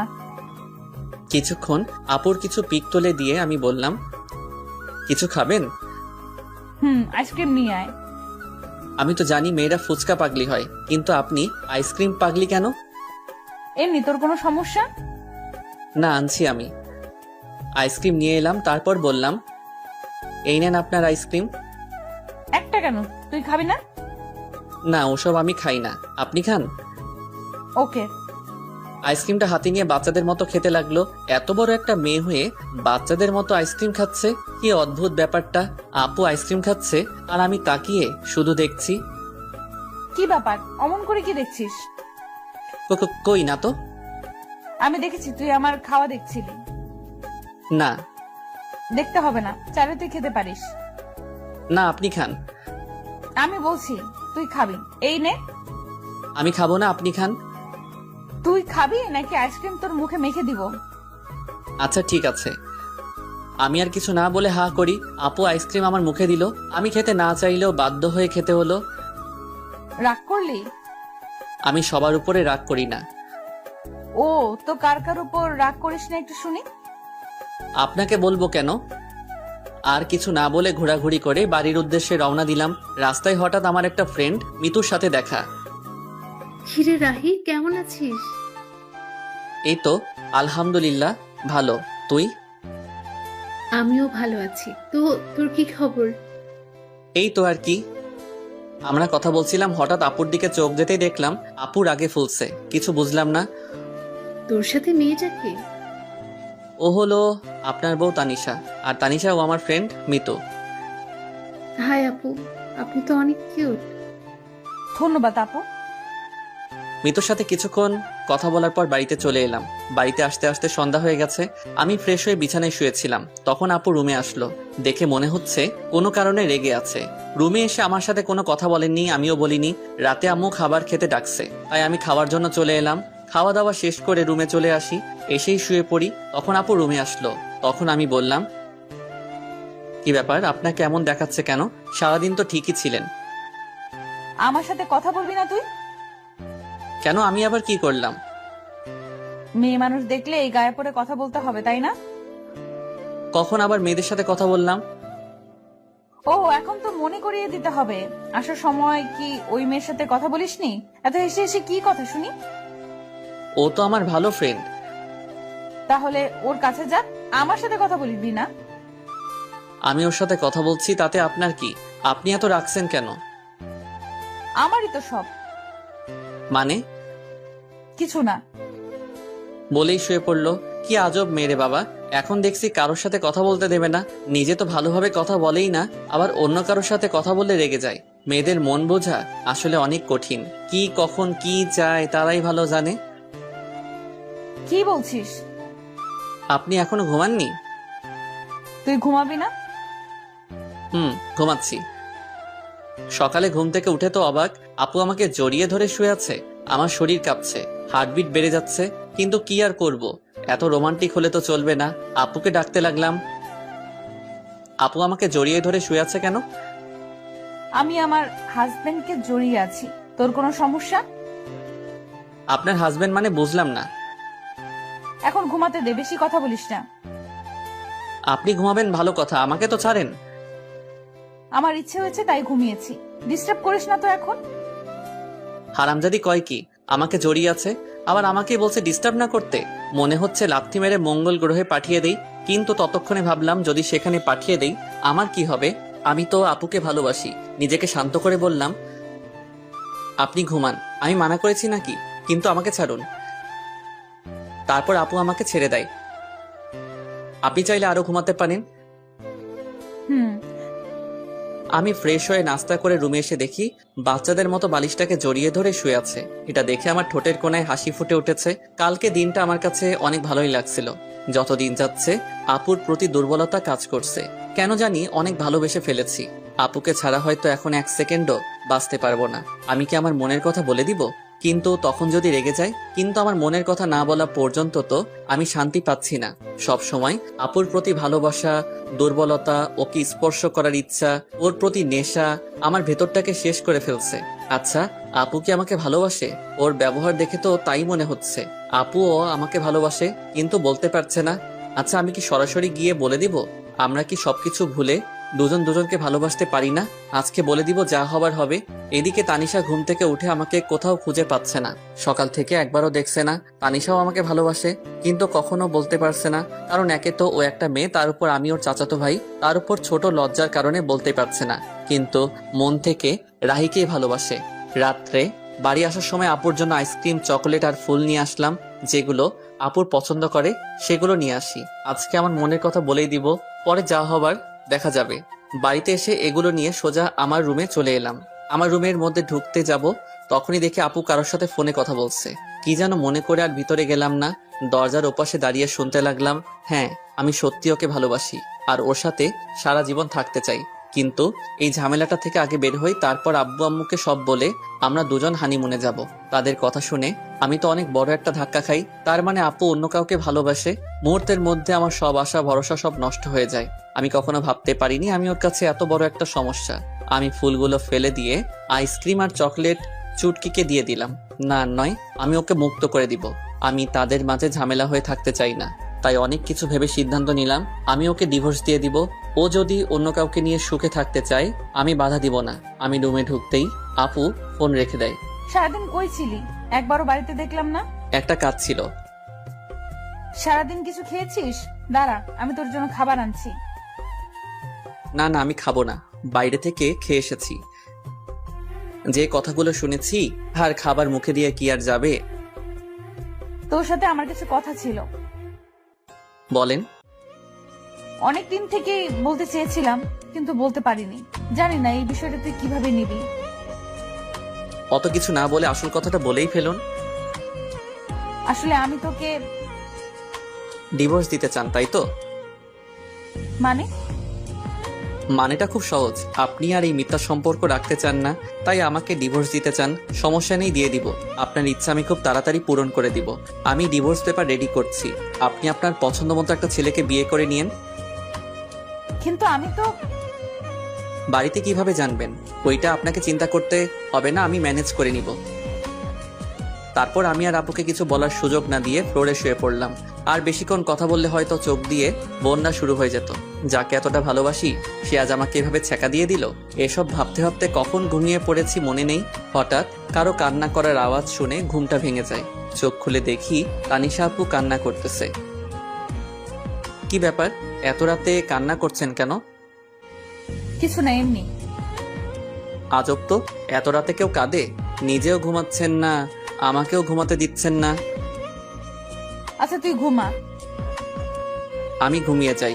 এদিকে তানিশা ভাবতে থাকে, কেন তোকে বলতে পারলাম না আমি তোকে কতটা ভালোবাসি? আমাকে একবার বলার সুযোগ না দিয়ে তুই সব বলে গেলি। আমি নাকি ডিভোর্স চাই? কিভাবে ভাবছিস এসব?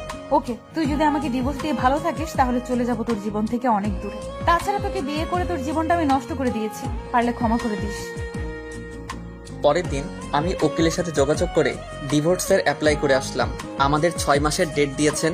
সেখান থেকে আফিকুলের সাথে দেখা করলাম। দোস্ত, আমার সব শেষ। কেন, তোর আবার কি হলো? আর কাঁদছিস কেন? তানিশা আমার কাছে থেকে ডিভোর্স চাই। কি বলছিস এসব তুই? হ্যাঁ, আমি সত্যি বলছি। তাহলে কি করবি এখন তুই? আমার সাথে চল। কোথায়? চল না। আমি আর আফিকুল একটা বারে আসলাম। এখানে আনলি কেন? ড্রিঙ্কস করব তাই।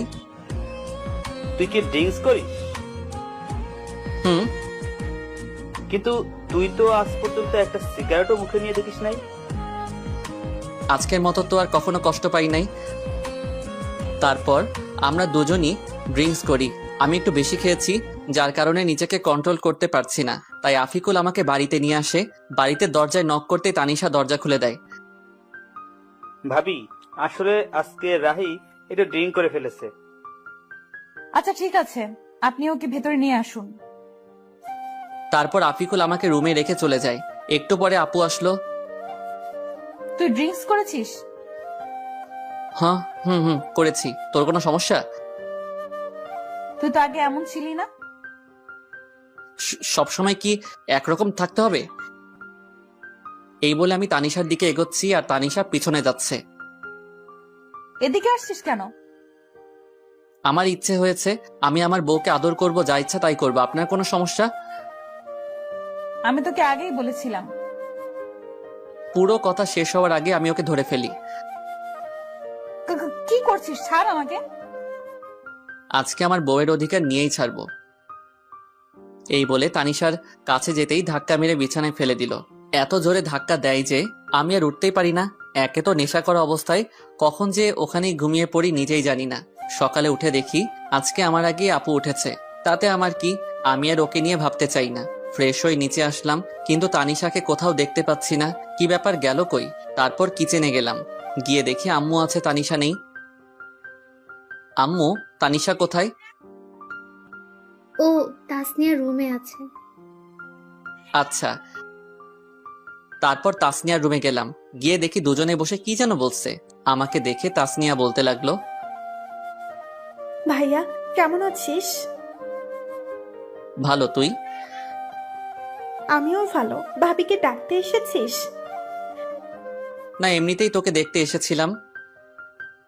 হ্যাঁ, আগে তো এত ভালো ছিলি না, এখন কি ব্যাপার? ভাবি যাও, ভাইয়া তোমাকে দেখতে না পেয়ে মনটাকে সান্ত্বনা দিতে পারছে না। তুই কিন্তু একটু বেশি পেকেছিস। দেখছো ভাবি, তোমার সামনে ভাইয়া আমাকে বকা দিচ্ছে। এতক্ষণ চুপ ছিল, এবার বলল, ওকে আর জ্বালাতে হবে না, চলো। তারপর আমি আর আপু চলে আসলাম। পিছনে ফিরে দেখলাম হারামিটা মিটমিট করে হাসছে। কিছু বলবি?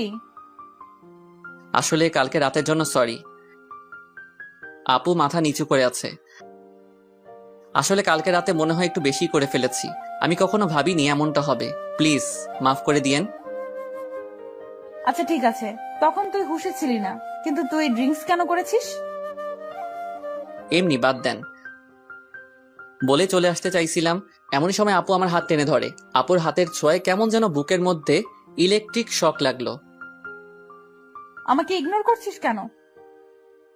কই না তো। তাহলে বললি না কেন? এমনি ভালো লাগছে না। ও আচ্ছা, বলতে হবে না। তারপর আপু চলে যায়। সারাদিন আর একবারও কথা বলেনি। তাতে আমার কি, দুজনে দূরে দূরে থাকাই ভালো। কিছুদিন পর আবার শরীরটা অনেক খারাপ হয়ে যায়। এই কয়দিনে তানিশার সাথে দরকার ছাড়া কোনো কথা হয় নাই। তানিশাও দরকার ছাড়া কথা বলেনি।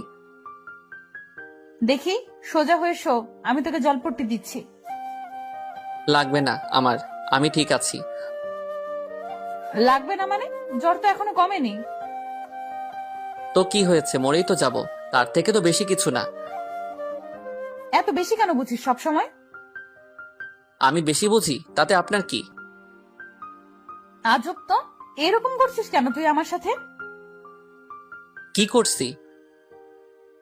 কিছু না, এখন চুপ করে থাক। কিছু আর বললাম না। জানি আরো কিছু বললে হয়তো কষ্ট পাবে, আর কিছু শুনবেও না, তাই শুয়ে থাকলাম। আপু আমাকে জলপট্টি দিয়ে দিল। যতদিন পর্যন্ত সুস্থ হয়নি আমার পাশে থেকেছে, কিন্তু একবারও ভালোভাবে কথা বলেনি।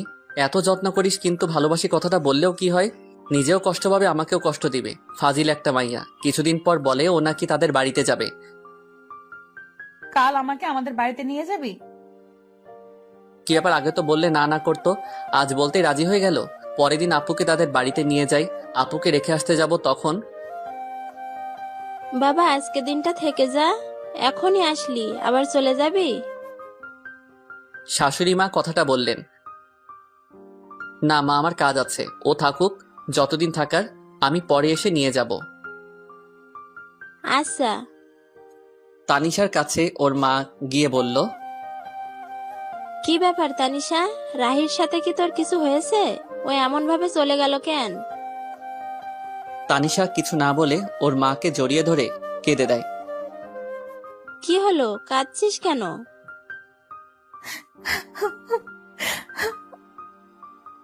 কি হয়েছে পাগলি মেয়ে, এভাবে কাঁদছিস কেন? রাহি কি তোকে কিছু বলেছে? আম্মু, আমি রাহিকে ভালোবেসে ফেলেছি, কিন্তু বলতে পারছি না। ও অন্য কিছু ভেবে আমার উপর রেগে আছে। তারপর ওর মাকে সব খুলে বলে। আমি রাহির সাথে কথা বলে দেখছি। না আম্মু, তোমাকে বলতে হবে না। তুই তো বলতে পারবি না, পাগলি একটা। আমি বলছি। না, আমিই বলবো, তারপর যা হবার হবে। ওকে, তাহলে এবার কান্না থামা, পাগলি একটা। এদিকে আমি বাড়িতে এসে কিছু ভালো লাগে না, মনটা শুধু হাহাকার করছে। কি যেন নেই মনে হচ্ছে। আপুকে ওখানে রেখে এসে তো এখন রুমটা ফাঁকা ফাঁকা মনে হচ্ছে। ওকে কি নিয়ে আসবো? কিন্তু এত রাতে কিভাবে যাব? কাল সকালে গিয়ে নিয়ে আসবো, তা না হলে ওকে দেখতে না পেয়ে মরেই যাব। এদিকে রাতটা যেন কাটতেই চাচ্ছে না, এপাশ ওপাশ করছি। এদিকে তানিশাও অস্থির অস্থির লাগছে, কেন যেন রাহিকে ছাড়া ভালো লাগছে না। অনেক কষ্টের পর সকাল হলো, আমি রেডি হয়ে বেরিয়ে পড়বো। তখনই এত তাড়াহুড়ো করে কোথায় যাচ্ছিস? একটা কাজে। তোর আবার কিসের কাজ? আছে একটা জরুরি কাজ, আমি যাচ্ছি বলে চলে আসলাম। এতক্ষণ পর তানিশা আপুর বাড়িতে চলে আসলাম। এসে কলিং বেল চাপ দিতেই আমার চাচা মানে শ্বশুর মশাই দরজা খুলে আমাকে দেখতে পান। আরে রাহি বাবা, এত সকালে যে? ভেতরে আসতে বলবেন না? আরে আয়, এটা তো তোরই বাড়ি। কে এসেছে গো? দেখে যাও, তোমার মেয়ে জামাই এসেছে। ও রাহি, বাবা ভিতরে এসে বসো। আম্মু, তানিশা কই? ওর ঘরে আছে। আচ্ছা। আমি আর এক মুহূর্তে এখানে না দাঁড়িয়ে আপুর রুমে চলে এলাম। এসে দেখি মহারানী মন খারাপ করে শুয়ে আছে। আমি একটু আওয়াজ করলাম, দেখলাম কোনো সারা শব্দ নেই। আপনার কি মন খারাপ?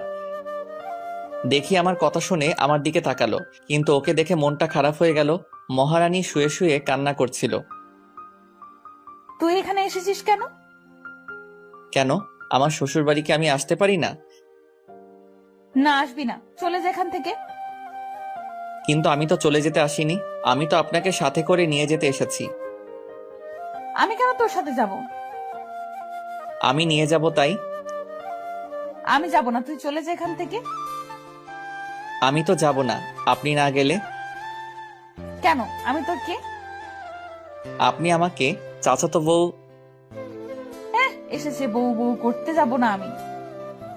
তানিশা, বললাম তো যাব না। আমি তোমাকে অনেক ভালোবাসি, নিজের থেকে অনেক বেশি। চলো আমার সাথে। কি বললি? ভালোবাসি। কাকে? তোমাকে। প্রথম দিন কি বলেছিলাম? আমি এত কিছু জানি না, আমি জানি তুমিও আমাকে ভালোবাসো। আমার ভেবে দেখতে হবে। আচ্ছা, কিন্তু বাড়িতে চলো আমার সাথে প্লিজ। কিন্তু আব্বু তো আজকে যেতে দিবে না। সেটা আমি দেখতেছি, চলো। তারপর আমি ওকে নিয়ে চলে আসতে লাগলাম। আরে তোমরা কই যাও? চাচা, বাড়ি যাব। কিন্তু এখনই তো এলে। আমাদের দরকার আছে। ওদের যেতে দাও। তারপর আমি আর তানিশা বাড়ির উদ্দেশ্যে রওনা দিলাম। আজকে এসে আজকেই চলে গেল, বুঝলাম না, তুমি আটকালে না কেন? তারপর চাচি সব খুলে বললেন। এরা পারেও বটে, দেখো এখন সব ঠিক হয়ে যাবে। আমি তানিশাকে বাড়িতে নিয়ে আসলাম। বাড়িতে আসতে আম্মু বলল, কিরে, কালকে দিয়ে আসলি আবার আজকে নিয়ে আসলি? অমনিও থাকতে চাইছিল না তাই। এই জন্যই সকাল সকাল খুব জরুরি কাজ, এইটাই ছিল। আমি আর কথা না বলে তানিশাকে রুমে নিয়ে আসলাম। রুমে আসতে দেখি ও আমার দিকে রাগী লোক নিয়ে তাকিয়ে আছে। আমি ভয় বললাম, কি ব্যাপার, অমন করে তাকিয়ে আছেন কেন? আমি থাকতে চাইছিলাম না, তাই না? মানে না। তোর আজকে কি করে দেখ হয়েছে আপনাদের রোমান্স করা? হঠাৎ কথা শুনে দুজনেই চমকে উঠে যাই। তুই এখানে কিছু বলবি? বলতেই তো আসছিলাম, কিন্তু তোমাদের রোমান্সের মাঝে চলে আসলাম। তেমন কিছু না। ভাইয়া, আমি কানা না, আমি তোর থেকে বেশি দেখতে পাই। কি বলবি বল। আমায় কিছু টাকা দে তো। কত লাগবে? 500। আব্বুর কাছে থেকে নে। না, তুই দে, আব্বু বকা দিবে। পরে এসে নিয়ে যাস। ওকে, তোরা রোমান্স চালিয়ে যা। তোকে আজকে। চুটকি দৌড়ে চলে যায়। তানিশার দিকে তাকিয়ে দেখি লজ্জায় লাল হয়ে আছে।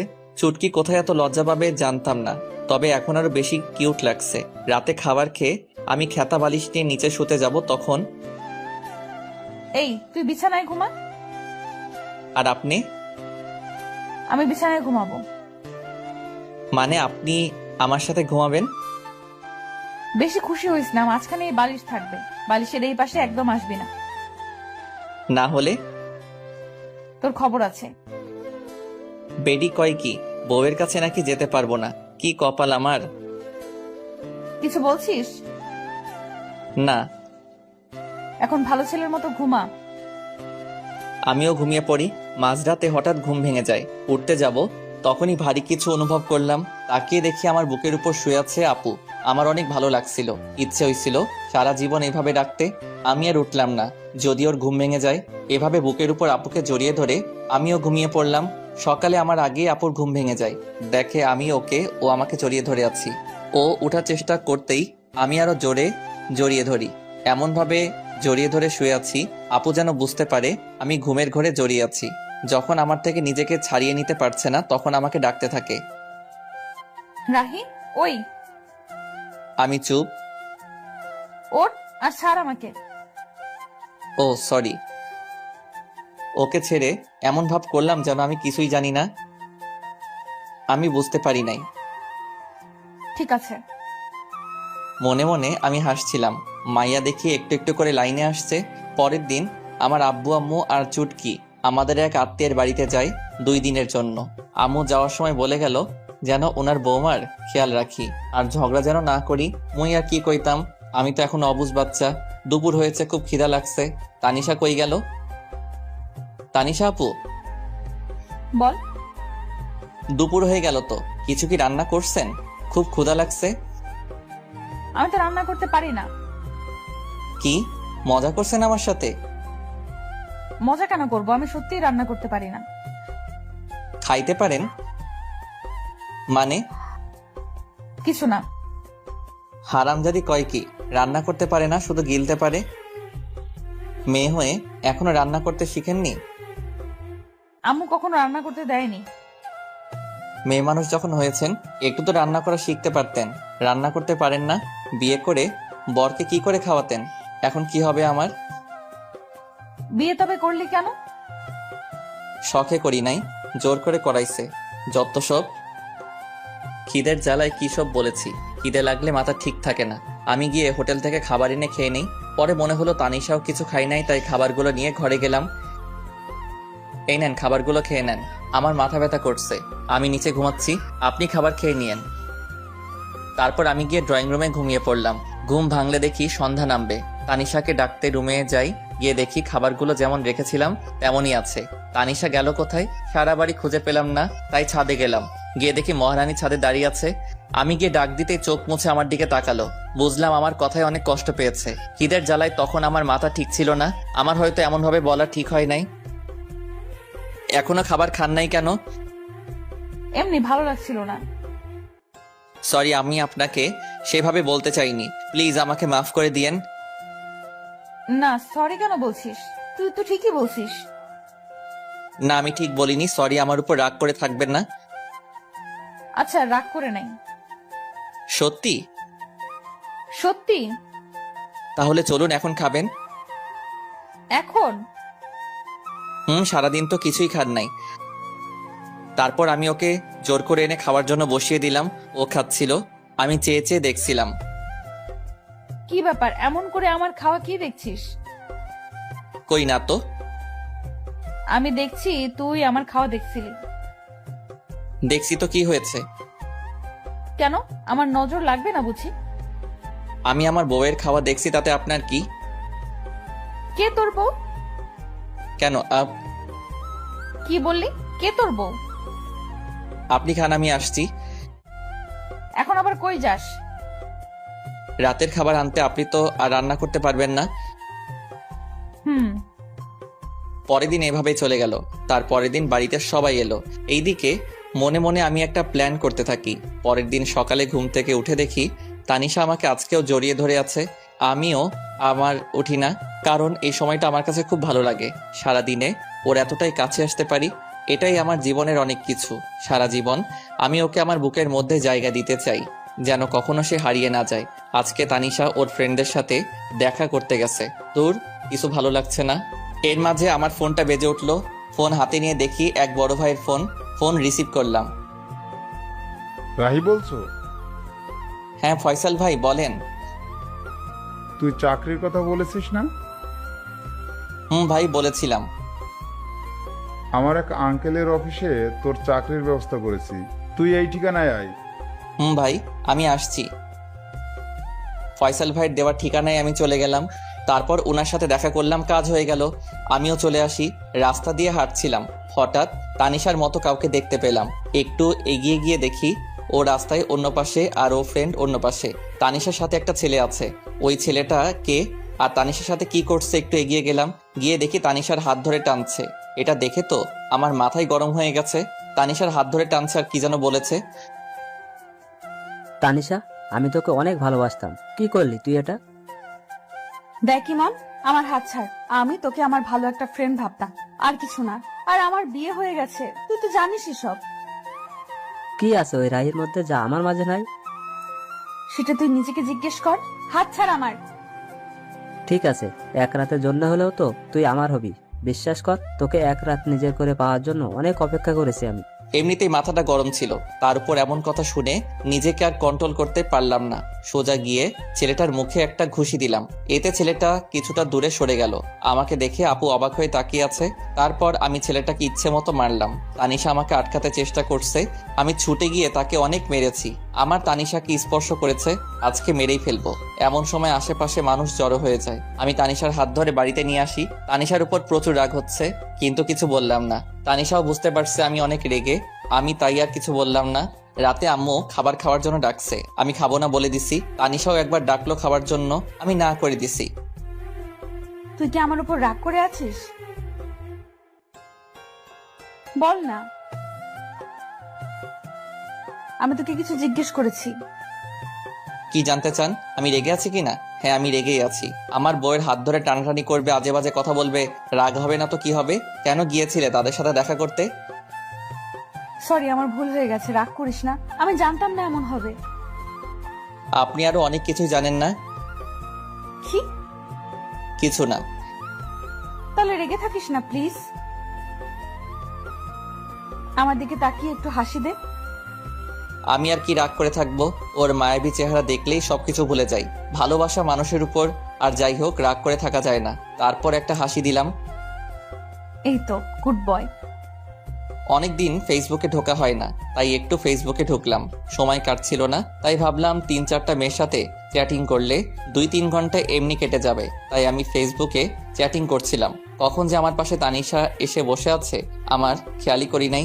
দেখলাম আমার চ্যাটিংও মনোযোগ দিয়ে দেখছে আর রাগে ফুলছে। মনে মনে ভাবলাম আজকে আমাকে কে বাঁচাবে, কিন্তু না, আমার সাথে কিছুই হলো না।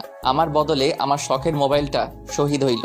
আমার হাত থেকে ফোনটা নিয়ে ফ্লোরে আছাড় মারে। এতে করে আমার ফোনের বডি, কলিজা, হার্টবিট সব আলাদা হয়ে যায়। বেচারা আমার জন্য বিনা আন্দোলনে শহীদ হইল। আমার এত শখের মোবাইলটা আরামজাদি ভেঙে ফেললো। পরের দিন আমার অফিসে জয়েনিং ডেট ছিল। সকালে ঘুম থেকে উঠে আমি জরুরি কাগজপত্র নিয়ে বেরিয়ে পড়লাম। রাহি, কোথায় যাস? আম্মু আজকে একটা চাকরির ইন্টারভিউ আছে। ওকে, ভালো করে ইন্টারভিউ দিস। ওকে আম্মু। আম্মু কাছ থেকে বিদায় নিয়ে অফিসে এসে বসে আছি। এক পিয়ন এসে আমাকে ডাক দিল। মিস্টার রাহি, স্যার আপনাকে ভেতরে ডাকছেন। আমি ভিতরে যাই। May I come in sir? Yes come in. তুমি রাহি তাই না? জি স্যার। কাল আমাকে ফয়সাল সব বলেছিল তোমার কথা। তোমার ফাইলগুলো আমাকে দাও। এই নেন। মিস্টার সাব্বির, ওনাকে ওনার কেবিন দেখিয়ে দিন। ওনার পিয়ন কে বললেন? আসুন আমার সাথে। চলুন। উনি আমাকে কেবিন দেখিয়ে চলে গেল। আমি কিছুক্ষণ বসেছিলাম, তারপর স্যার ডাকলো। স্যার, আমার চাকরি হয়ে যাবে তো? আরে তোমার চাকরি তো কালকেই হয়ে গেছে। আমি শুধু তোমার ফাইলগুলো একটু দেখছিলাম। সত্যি স্যার? এবার বলো, তোমার স্যালারি কত দিলে চলবে? আমি কি বলবো স্যার, আপনি বলেন। 30,000 হলে চলবে? আপনি যা ভালো বোঝেন স্যার। ফয়সাল আমার ছেলের মতো, তাই তুমি কোনো চিন্তা করো না। আজ থেকে তুমি এই কোম্পানির ম্যানেজার। ওকে? ধন্যবাদ স্যার। তারপর আমি অফিস থেকে চলে আসি। আজকে আমার অনেক খুশি লাগছে। হঠাৎ মনে পড়লো আজকে তো তানিশার জন্মদিন, ওকে আজকে সারপ্রাইজ দিতে হবে। বাড়ি আসার সময় সব জিনিসপত্র নিয়ে এলাম, আর সবার জন্য মিষ্টিও নিয়ে এলাম। আম্মু দরজা খুলে দিতেই আম্মুকে মিষ্টি খাওয়ালাম। মিষ্টি কি জন্য? আম্মু, আমার নতুন চাকরি হয়ে গেছে। এটা তো খুব ভালো কথা, তোর আব্বু শুনলে অনেক খুশি হবে। আম্মু, চুটকি কই? কি ব্যাপার, আজকে তানিশাকে না খুঁজে তাসনিয়াকে? আম্মু তুমি না? ওর ঘরে আছে। আমি গিয়ে চুটকির সাথে দেখা করলাম, তারপর রুমে চলে এলাম। তানিশাকে বললাম আমার সাথে একটু আসতে। কোথায় যাব? আমার সাথে চলুন না। তারপর আমি ওকে ছাদে নিয়ে গেলাম। ছাদে যাওয়ার আগেই আমি ওর চোখ বন্ধ করে নিলাম। কি করিস? চুপ। আমি ছাদে নিয়ে গিয়ে চোখ ছেড়ে দেই। তানিশা চোখ খুলে অবাক হয়ে যায়। ছাদের মধ্যে মোমবাতি দিয়ে লেখা happy birthday to you Tanisha. আমি ওর সামনে হাঁটু গেড়ে বসে বললাম happy birthday Tanisha. Thank you so much. I love you Tanisha, I really love you. এই বলে আমি তানিশার হাতে আংটি পরিয়ে দেই, কিন্তু এর মধ্যে তানিশার কোনো রিয়াকশন নেই। আমি অবাক হয়ে যাই। কিছু বলছো না যে? আমি কি তোমার ভালোবাসার যোগ্য না? সেটা না। আজকে যদি তুমি কিছু একটা না বলো তাহলে আমি বলেই চাকু নিয়ে হাতে ধরি। কি করছিস কি? আজকে যদি ভালোবাসার কথা না বলো তাহলে আজকে আমি হাত কেটে ফেলবো, আর এই জীবন রাখতে চাই না। বলেই চাকু দিয়ে হাতে টান দিতেই যাব, তখন তানিশা দৌড়ে এসে চাকু ফেলে দিয়ে জড়িয়ে ধরে কান্না করতে করতে কি করছিস তুই? তোর কিছু হলে আমার কি হবে? কেন, তুমি তো আমাকে ভালোবাসো না? কে বলছে? অনেক ভালোবাসি তোকে। তাহলে বলনি কেন আগে? এমনি। তুই কখনো বলেছিস? বলেছি। ভালো করছিস। ভালোবাসি। জানি তো। অনেকক্ষণ তানিশা আর আমি একে অপরকে জড়িয়ে ধরে থাকি। কেকটা কাটো। তোর মনে ছিল? আমার একমাত্র বউয়ের জন্মদিন আমার মনে থাকবে না? হয়েছে হয়েছে, আর পাম মারতে হবে না। তারপর আমি আর তানিশা মিলে কেকটা কাটি। আমি ওকে খাইয়ে দেই আর ও আমাকে খাইয়ে দেয়। এই মুহূর্তটা আমার কাছে মনে হলো নতুন অনুভূতি। এতদিন পর আজকে আমার খুশি লাগছে। অনেক রাত হয়েছে, চলো এখন। এমন ভাবে যাব না। তাহলে? আমি হেঁটে যেতে পারবো না। তাহলে কিভাবে যাবেন? বুঝতে পারছিলাম ও আমার খুলে উঠে যাওয়া কথা বলছে, তার জন্য এমন করে বলেছে। আমি না বোঝার ভান করলাম। সব কথা কি মুখে বলতে হয়? বুঝতে পারছি। বলে তানিশাকে কুলে তুলে নিলাম, আমার গলা জড়িয়ে ধরলো। আমি ছাদ থেকে ওকে রুমে নিয়ে আসলাম। রুমে এসে তো তানিশা অবাক হয়ে যায়। রুমটা এত সুন্দর করে কে সাজালো? তানিশার পছন্দ সব ফুল দিয়ে সাজানো। পছন্দ হয়েছে? অনেক। কে করলো এসব? সেটা না হয় পরে জানবে। ওকে। তারপর আমি দরজা লাগিয়ে তানিশাকে বিছানায় ফেলে দেই। আমি তানিশার উপরে উঠে ওকে দেখতে থাকি। তানিশা আমাকে ধাক্কা দেয়, কিন্তু লাভ হয় না। আমি ওর কাছে যেতেই তানিশা লজ্জায় চোখ বন্ধ করে নেয়। আমি ওর গোলাপি ঠোঁটে কিস করতেই ও কেঁপে ওঠে। আমি আস্তে আস্তে ওর ঠোঁটে কিস করতে করতে গলায় কিস করি। এরপর তানিশা নিজেই আমার উপর ঠোঁটে কিস করতে শুরু করে। তারপর আমার দুজনেই হারিয়ে যাই ভালোবাসার অতল সাগরে। সকালে আমার আগেই তানিশার ঘুমটা ভেঙে যায়। তানিশা দেখে আজকেও আমার বুকের উপর শুয়ে আছে। তানিশার কাছে আজকে সকালটা একদম অন্যরকম। অনেক খুশি খুশি লাগছে, কিন্তু কাল রাতের কথা মনে পড়তেই কিছুটা লজ্জা পাই।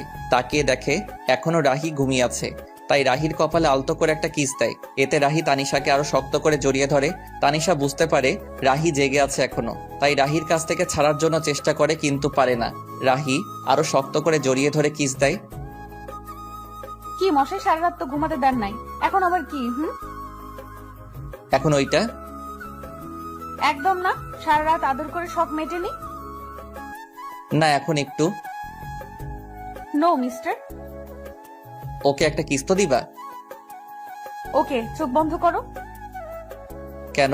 এখন আবার লজ্জা কি? চোখ বন্ধ করতে বলছি, বন্ধ করো। ওকে। আমি চোখ বন্ধ করলাম। একটু পর তানিশা ওর ঠোঁটে আমার ঠোঁটের সাথে এক করে দিল। বাহ, সকাল সকাল এমন মিষ্টিকে ঘুম ভাঙলে লাইফটাই সুন্দর হয়ে যেত। তারপর তানিশা গোসল করতে চলে যায়। আমি শুয়ে রইলাম। তানিশা গোসল করে এসে দেখে আমি এখনো ঘুমিয়ে আছি। কি ব্যাপার, উঠবে না নাকি সারাদিন শুয়ে থাকবে? এই শোনো। তানিশা চুল মুছতে মুছতে আমার কাছে আসতেই আমি টান দিয়ে আমার কাছে নিয়ে আসি। এতে ওর ভিজা চুল আমার মুখের উপরে পড়ে। চুল থেকে এত সুন্দর সুগন্ধি আসছিল, সেটা মনে হয় সব পারফিউমকে হার মানাবে। তানিশা আমাকে মুখের উপর থেকে চুলগুলো সরিয়ে নেয়, মেজাজটা খারাপ করে দিল। কত সুন্দর লাগছিল, দিল তো 12টা বাজিয়ে। কি হলো এটা? তুমি তো আমাকে তোমার উপর ফেলে দিলে। চুলগুলো কেন সরালে? কত ভালো লাগছিল। আমি জানি না কি মাথা মোটা। কি বললে? কিছু না। আজকে তোমাকে এত সুন্দর লাগছে কেন? আগে সুন্দর লাগতো না বুঝি?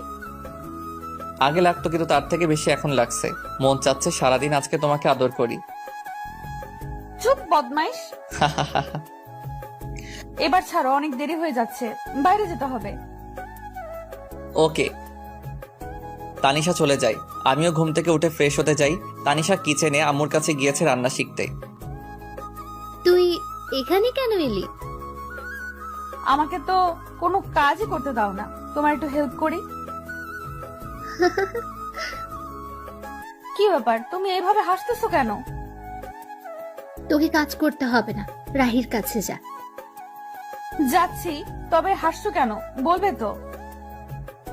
তারপর তানিশা চলে যায় আমার কাছে। কি ব্যাপার ম্যাডাম? আম্মু আমাকে দেখে বারবার এভাবে হাসছে কেন? কি বলো? হ্যাঁ বললাম, হাসছো কেন? বলে কিছু না, তোমার কাছে যেতে বলেছে। আমি ওর দিকে একটু ভালো করে তাকিয়ে হাত ধরে ঘরে নিয়ে আসলাম।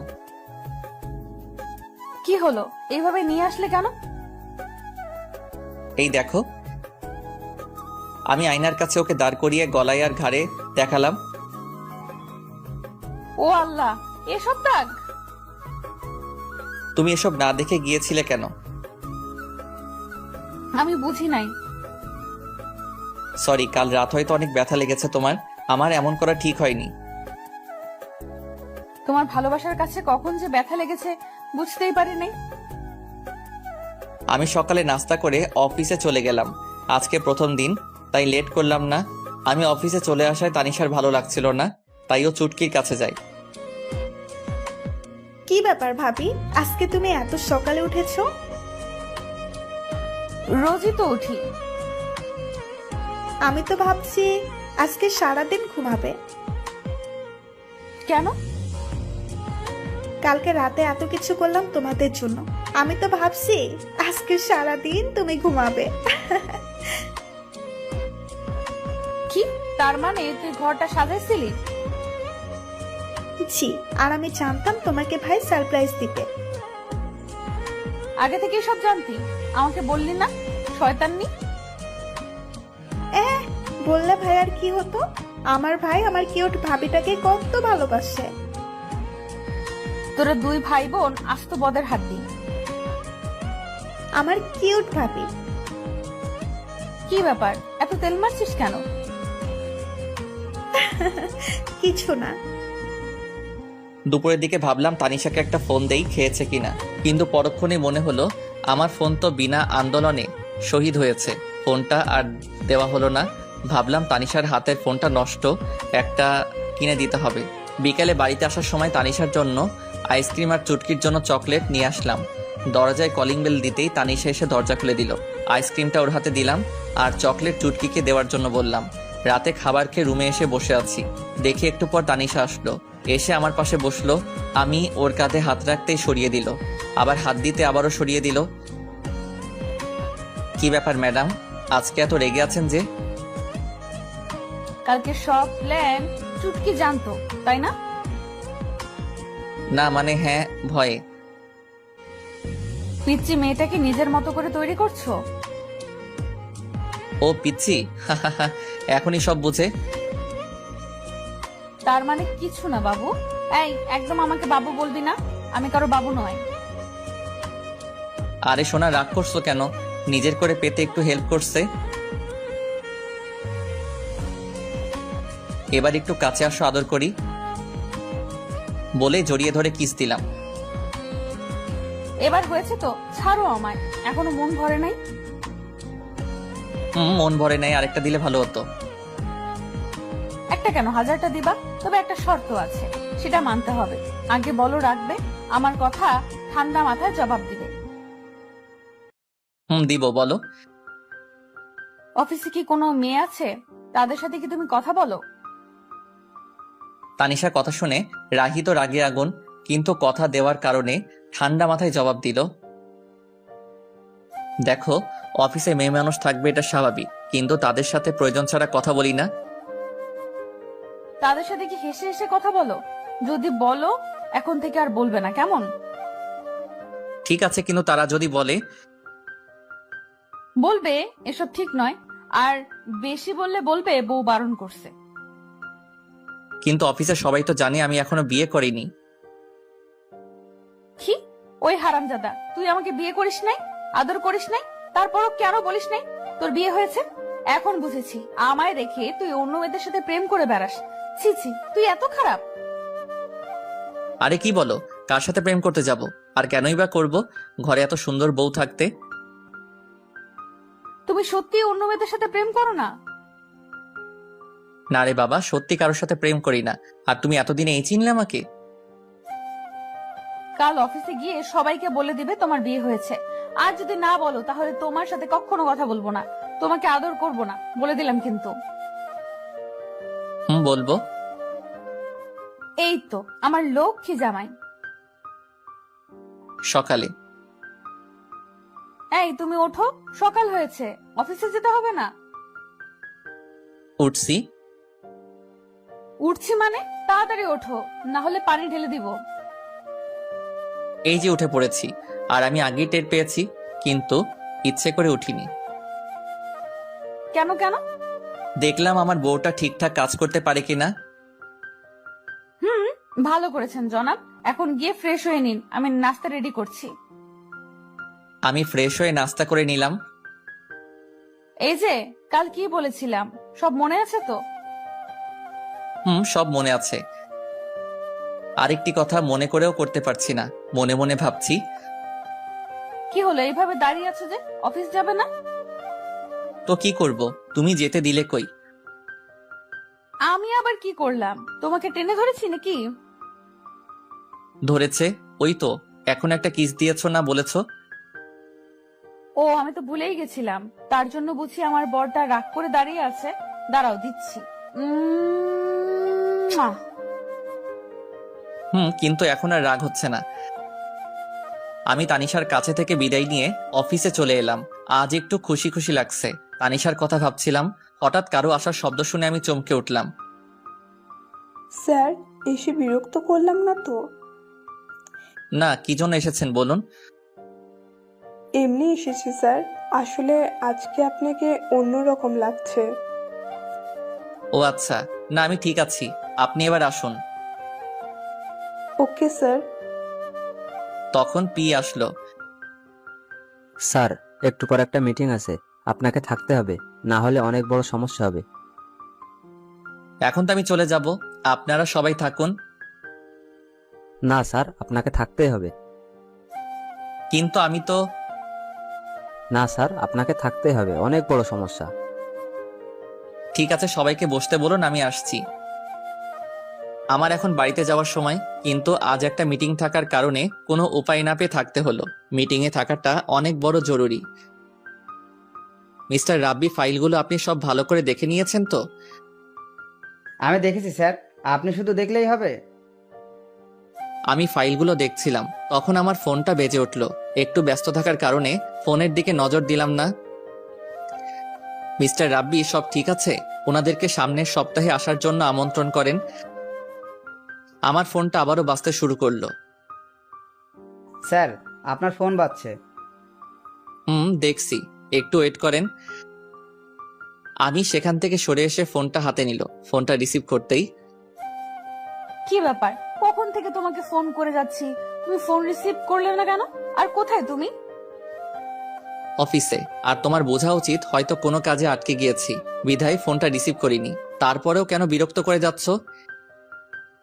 অফিসে মানে? অফিস টাইম তো অনেক আগেই শেষ হয়ে গেছে। তার মানে তুমি অন্য মেয়েদের সাথে আড্ডা দিচ্ছ? যা ভেবেছিলাম তাই হলো। এখন কিন্তু অনেক বাড়াবাড়ি হয়ে যাচ্ছে। ফোন রাখছি, আমি এখন ব্যস্ত আছি। বলেই ফোনটা কেটে দিলাম। এভাবে রেগে কথা বলা আর হুট করে ফোন রেখে দেওয়ায় তানিশার একটু সন্দেহ হলো, আর মনে মনে ভাবছে তাহলে কি রাহি আমাকে ধোকা দিচ্ছে? না, এর শিকড় আমাকে টেনে বের করতেই হবে। মিটিং শেষ করে 2 ঘন্টা পর বাড়িতে আসলাম। এসে দরজায় কলিং বেল চাপ দিলাম, সাথে সাথেই তানিশা এসে দরজা খুলে দিল। এতক্ষণ নিশ্চয়ই পথের দিকে চেয়েছিল, তখন বলতে লাগলো, এই ছেলে, কি পেয়েছিস কি? ঘরে বউ রেখে অন্য মেয়েদের সাথে মেলামেশা করবি, আর বাড়িতে এসে এমন ভাব করবি যেন এখন অফিস থেকে এসেছিস। তানিশা এখন কিন্তু একটু বাড়াবাড়ি হয়ে যাচ্ছে। আমি বাড়াবাড়িই করছি, সত্যি বললাম তো, তাই শুনতে খারাপ লাগছে। আমি নিজের রাগ কন্ট্রোল করতে না পেরে নিজের গালে নিজেই 2টা থাপ্পড় মারি। এমনিতেই আজকে কাজের অনেক ধকল গেছে, তার উপর বাড়িতে আসতে না আসতে কি সব শুরু করে দিয়েছো। আমি তোমাকে আগেই বলেছি আমার কোনো মেয়ের সাথে মেলামেশা নেই। আগে যাই একটু কথা বলতাম, এখন তাও বলি না, কারণ তুমি আছো, তোমাকে নিয়েই ভাবতে চাই। তাহলে আজ এত লেট করলি কেন? ফোন করলাম, কথা না বলে কেটে দিলি। নিশ্চয়ই তখন পাশে কোনো মেয়ে ছিল। ছিল, তবে কোনো বাজে মেয়ে ছিল না। তাহলে কেন বললি না? কাজে আটকে গিয়েছিলাম, তার উপর একটা মিটিং ছিল।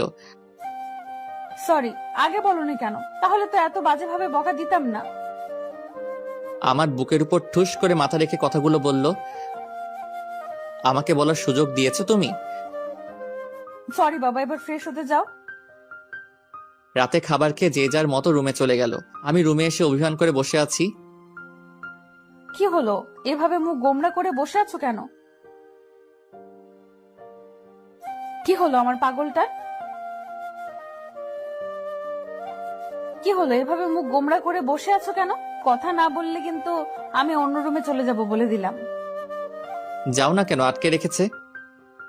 তুমি এখনো আমার উপর রেগে আছো?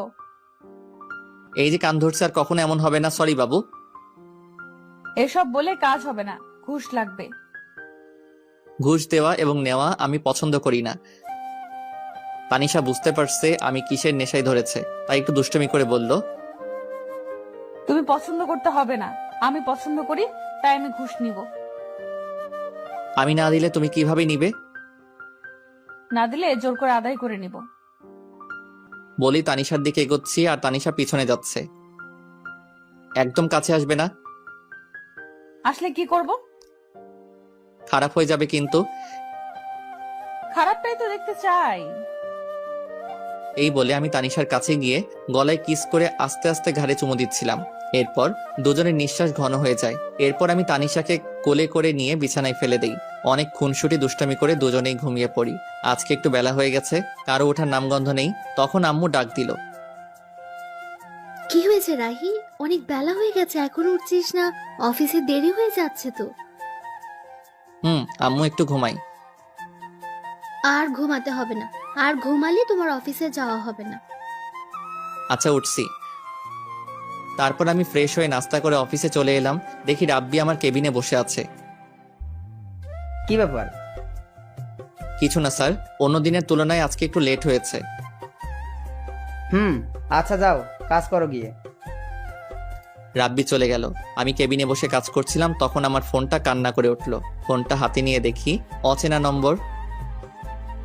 খুব বিজি, আমাকে একটু সময় দিতে পারো না? আপনি কোথাও ভুল করছেন, আমি আপনাকে চিনি না, আর নাম্বারটাও কোনোদিন দেখিনি। ও, এখন তো মনে থাকবেই না। বিয়ের আগে কত কিছু করেছো, বিয়ে করার সাথে সাথে সব শেষ। আপনি কে বলুন তো? বলবো না। ওকে ভাই, আমি ফোন রেখে দিলাম। এই না না, বলছি। আজ আম্মুর কাছ থেকে নতুন সিম নিয়েছি তোমার সাথে দুষ্টমি করব বলে। তাই তো, কি করেছে আমার বাবুটা? কথা বলছি জনাব, তুমি কি করছো? একটা মেয়ের কোলে মাথা রেখে শুয়ে আছি। কি বললি তুই হারামি? লুচ্চা বেটা, তোর সাথে কোনো কথা নাই। তুই কোনো দিন আমাকে বউ বলবি না। তানিশা ফোন রেখে দিল। আমি হাসতেছি, কেমন বোকা বানিয়ে দিলাম তানিশাকে। একটু পর আম্মুর ফোন এলো। হ্যালো আম্মু, বলো। অসময়ে ফোন দিলা যে, কি কিছু হয়েছে? কিছু হয়নি, কিন্তু হঠাৎ তানিশা কেমন যেন করছে।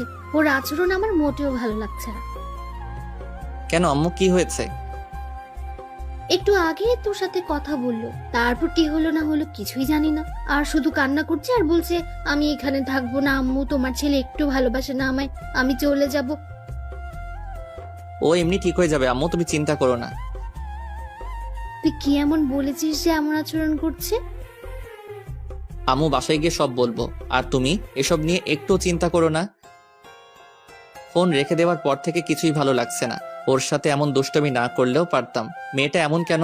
আমি বললাম আর ও বিশ্বাস করে নিল। আজকে একটু তাড়াতাড়ি বাড়িতে ফিরলাম।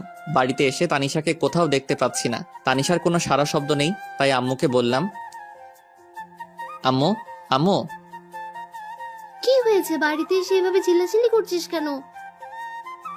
আম্মু তানিশা কই? কখন থেকে ডাকছি, কোনো সারা শব্দ নেই। তানিশা ওর বাড়িতে চলে গেছে। আমি বললাম কি হয়েছে, আমার কথা না শুনে হন হন করে ব্যাগ নিয়ে চলে গেল। আমার এখন একদম ভালো লাগছে না তানিশা যাওয়ার পর থেকে, ঘরটা কেমন যেন হয়ে গেছে। তুই গিয়ে তাড়াতাড়ি তানিশাকে নিয়ে আয়। আম্মু অনেক রাত হয়েছে, এখন তুমি শুয়ে পড়ো, আমি আসছি। বলেই বাইক নিয়ে শ্বশুর বাড়ির উদ্দেশ্যে রওনা দিলাম। বেশি দূরের পথ না। শ্বশুর বাড়ি এসে দরজায় কলিং বেল দিতে লাগলাম। কিছুক্ষণ পর তানিশা এসে দরজা খুলে দিল। কি হয়েছে? এভাবে চিল্লাচিল্লি করছেন কেন? এটা কোনো মাছের হাট না যে এভাবে চিল্লাচিল্লি করবেন। তুমি এভাবে চলে এলে কেন? জানো না আম্মু তোমাকে ছাড়া থাকতে পারে না, সাথে আমিও। ঢং করা লাগবে না। যেখানে আমার কোনো মূল্য নেই সেখানে আমি থেকে কি করব? মানে? অফিসে যাওয়ার নাম বলে অন্য মেয়েদের সাথে থাকবে, সন্ধ্যা হলে বাসায় ফিরবে, তার কাছে আমি কিভাবে থাকবো?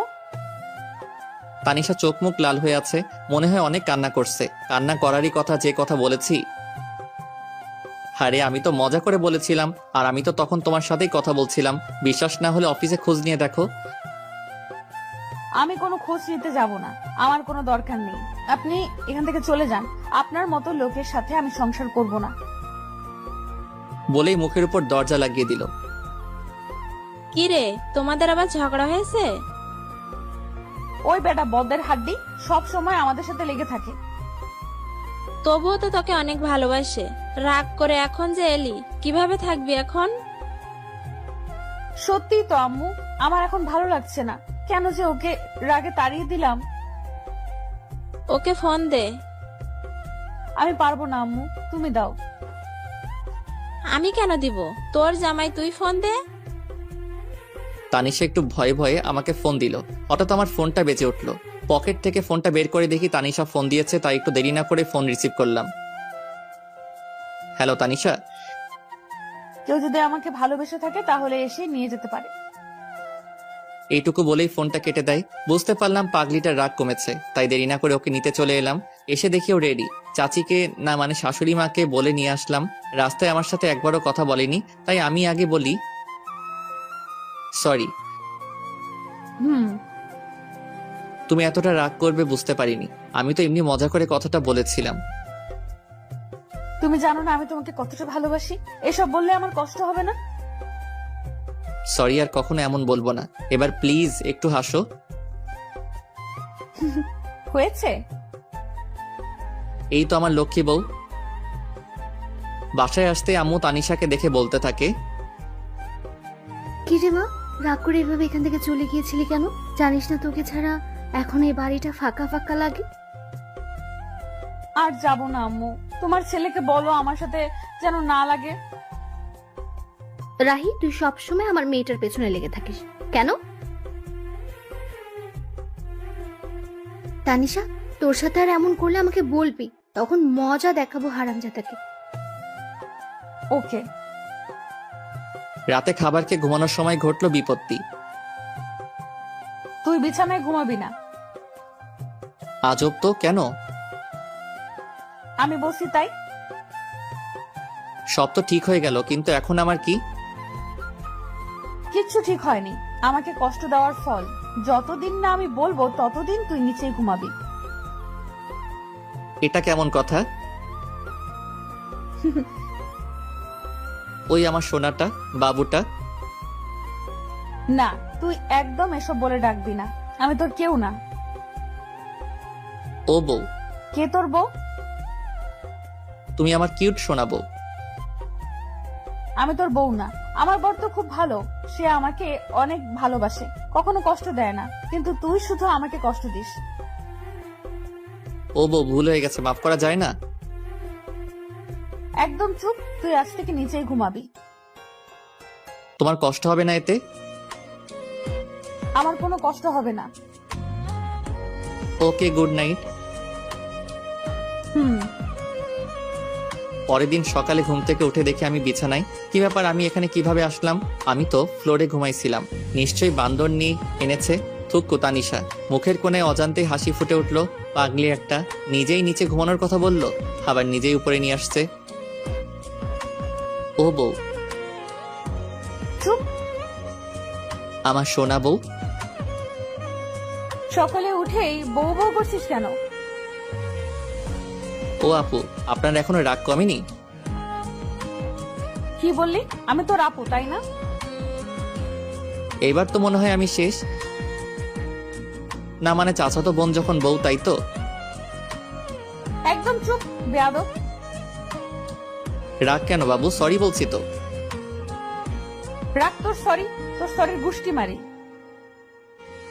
তানিশার সাথে ঝগড়া করছিলাম, তখনই চুটকি এসে ডাক দিল। ভাইয়া, তোকে আর আপুকে আব্বু ডাকছে, তাড়াতাড়ি আয়। তুই যা, আসছি। তাড়াতাড়ি আয়। তারপর আমি আর তানিশা আব্বুর কাছে গেলাম। আব্বু কিছু বলবে? তোমাদের সাথে কিছু কথা ছিল। কি বাবা? আসলে তোমাদের বিয়ে করার পর অনেক সমস্যা গেছে আমাদের পরিবারের উপর। দোকানটাও শেষ হয়ে যায়, হাতে টাকাও ছিল না। এখন সব ঠিক আছে, তাই তোমরা কিছুদিন ঘুরে আসো। এই নাও টিকিট। কক্সবাজারে আমার সব ব্যবস্থা করা আছে।